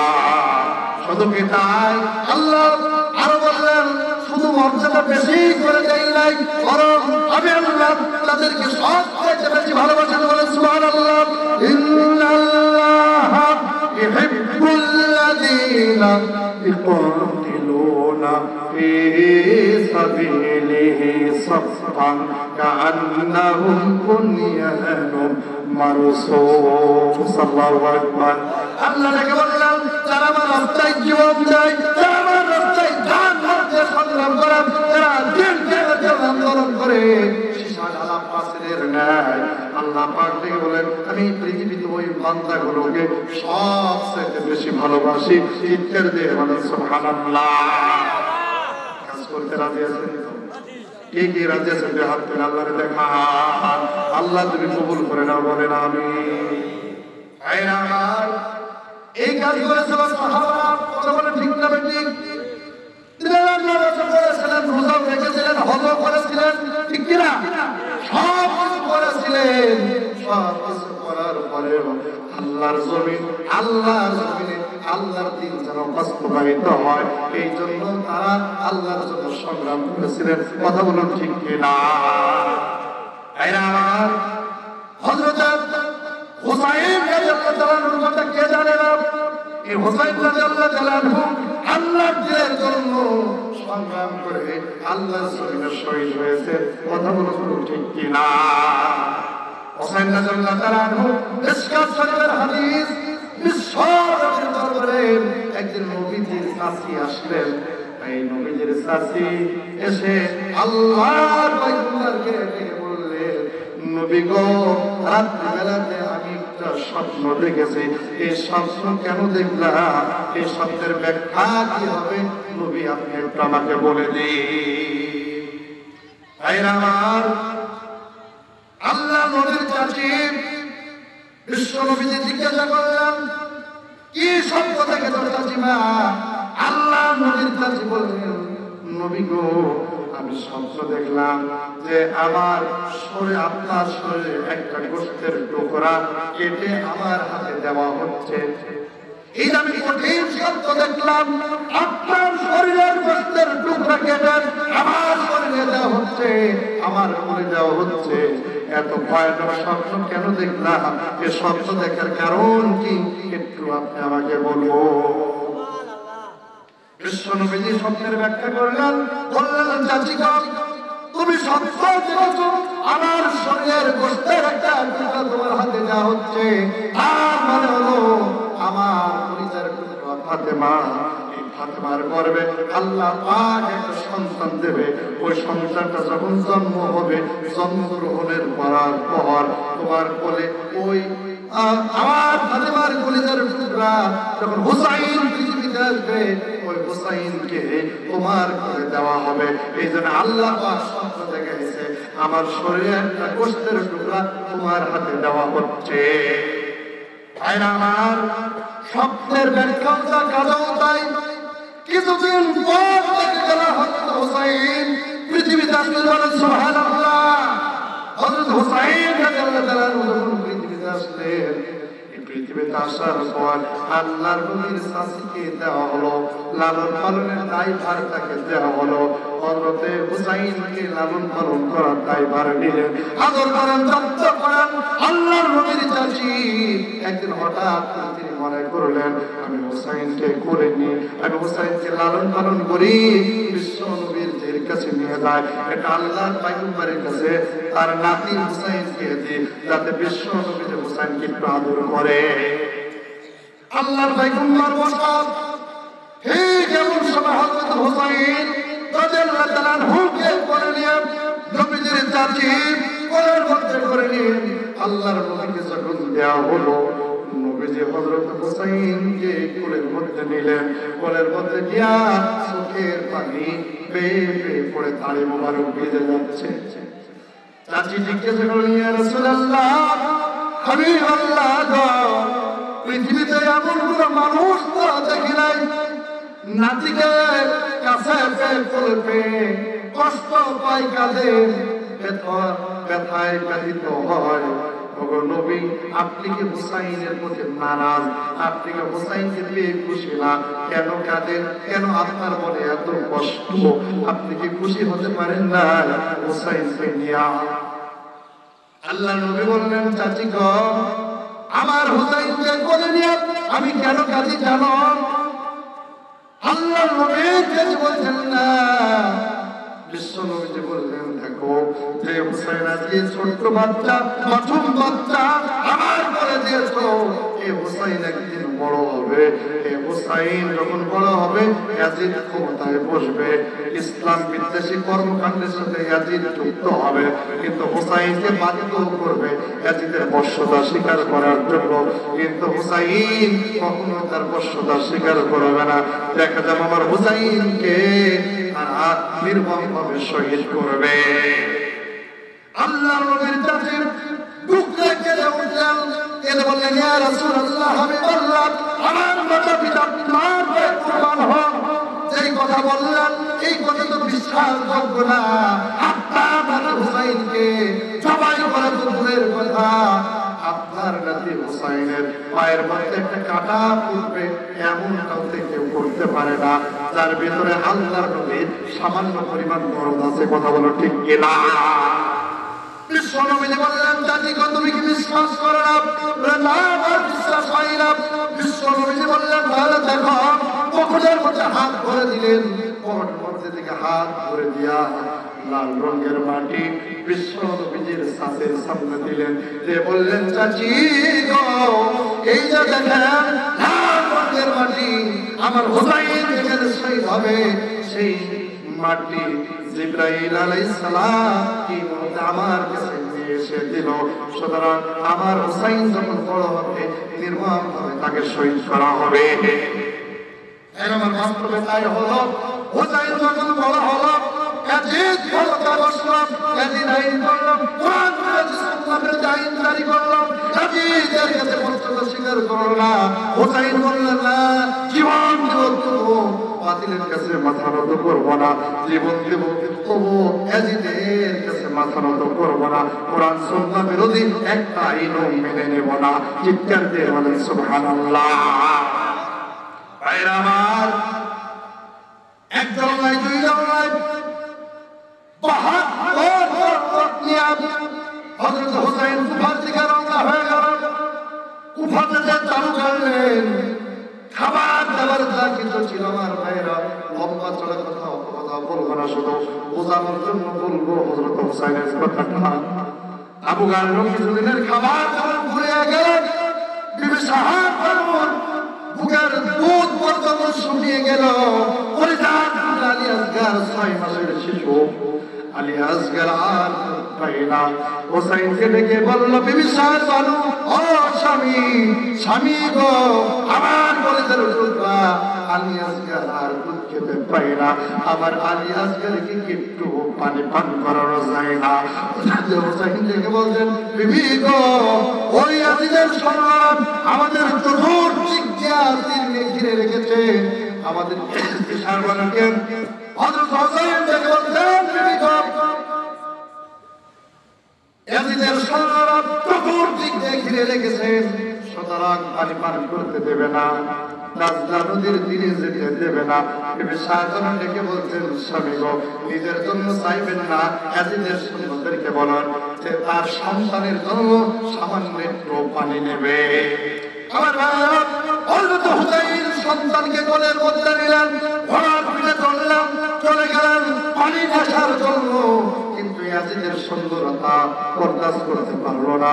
হযরত হুসাইন যখন নামলেন, হযরত হুসাইন রাদিয়াল্লাহু যখন ওই নদীর ধারে যখন নামলেন, তখন দেখা গেল আমার ভাইয়েরা ইয়াজিদের সৈন্যরা চতুর্দিক থেকে ঘিরে ফেলেছে।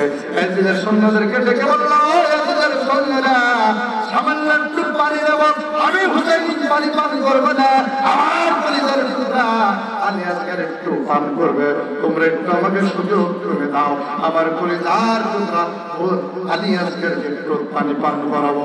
কিন্তু ইয়াজিদের নিষ্ঠুর সৈন্যরা মানল না, অমনি করে একটা তীর ছুঁড়ে মারল, তীর এসে বুকের ভিতরে লাগলো। হযরত হুসাইন রাদিয়াল্লাহু আনহু কলিজার টুকরা আলী আসগরকে কোলের ভিতরে নিয়ে আরেকবার যখন পানি দিতে গেলেন, অমনি করে আরেকটা তীর ছুঁড়ে মারলো।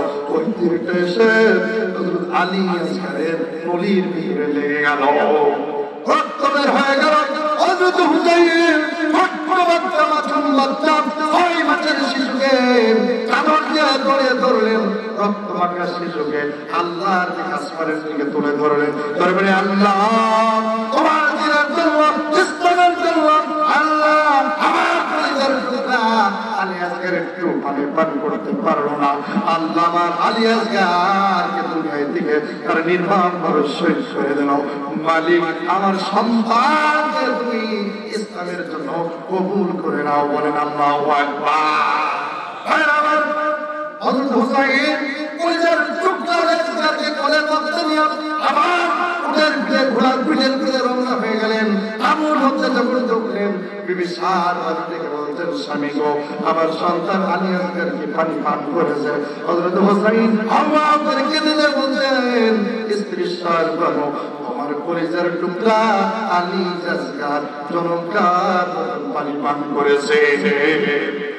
আমার বিশাল রক্ত মাখা চাদর নিয়ে সন্তানকে জড়িয়ে ধরলাম, আল্লাহর হাত ধরে বললেন, আল্লাহ এই ইয়াজিদের সৈন্যরা আমার কলিজার টুকরা আলী আসগর ছোট্ট মাসুম বাচ্চাকে শহীদ করে দিয়েছে। আল্লাহ তাআলা আমরা নিজেরা জীবন দেব, হুসাইন জীবন দেবে, আমি সারওয়ারের জীবন দেব, আলী আসগরের জীবন দেব, তোমার কোরআনের আইন মানবো, বাতিলের কাছে মাথা নত করবো না। চিৎকার দিয়ে আল্লাহু আকবার, নারে তাকবীর। আমার ভাইরা, আজকের পৃথিবীতে অনেক মুসলমান আছেন যারা আমার ভাইরা জীবন দেবে, ফাঁসির মঞ্চে যাবে, তবুও তারা আল্লাহর কোরআন ছাড়বে না। চিৎকার করে বলেন ঠিক কিনা? আল্লাহ পাক আমাদের সকলকে কোরআনের সৈনিক হওয়ার তৌফিক দান করুন। চিৎকার দিয়ে বলেন আমিন। আমার ভাইরা, আপনাদের কি বিরক্ত করলেন?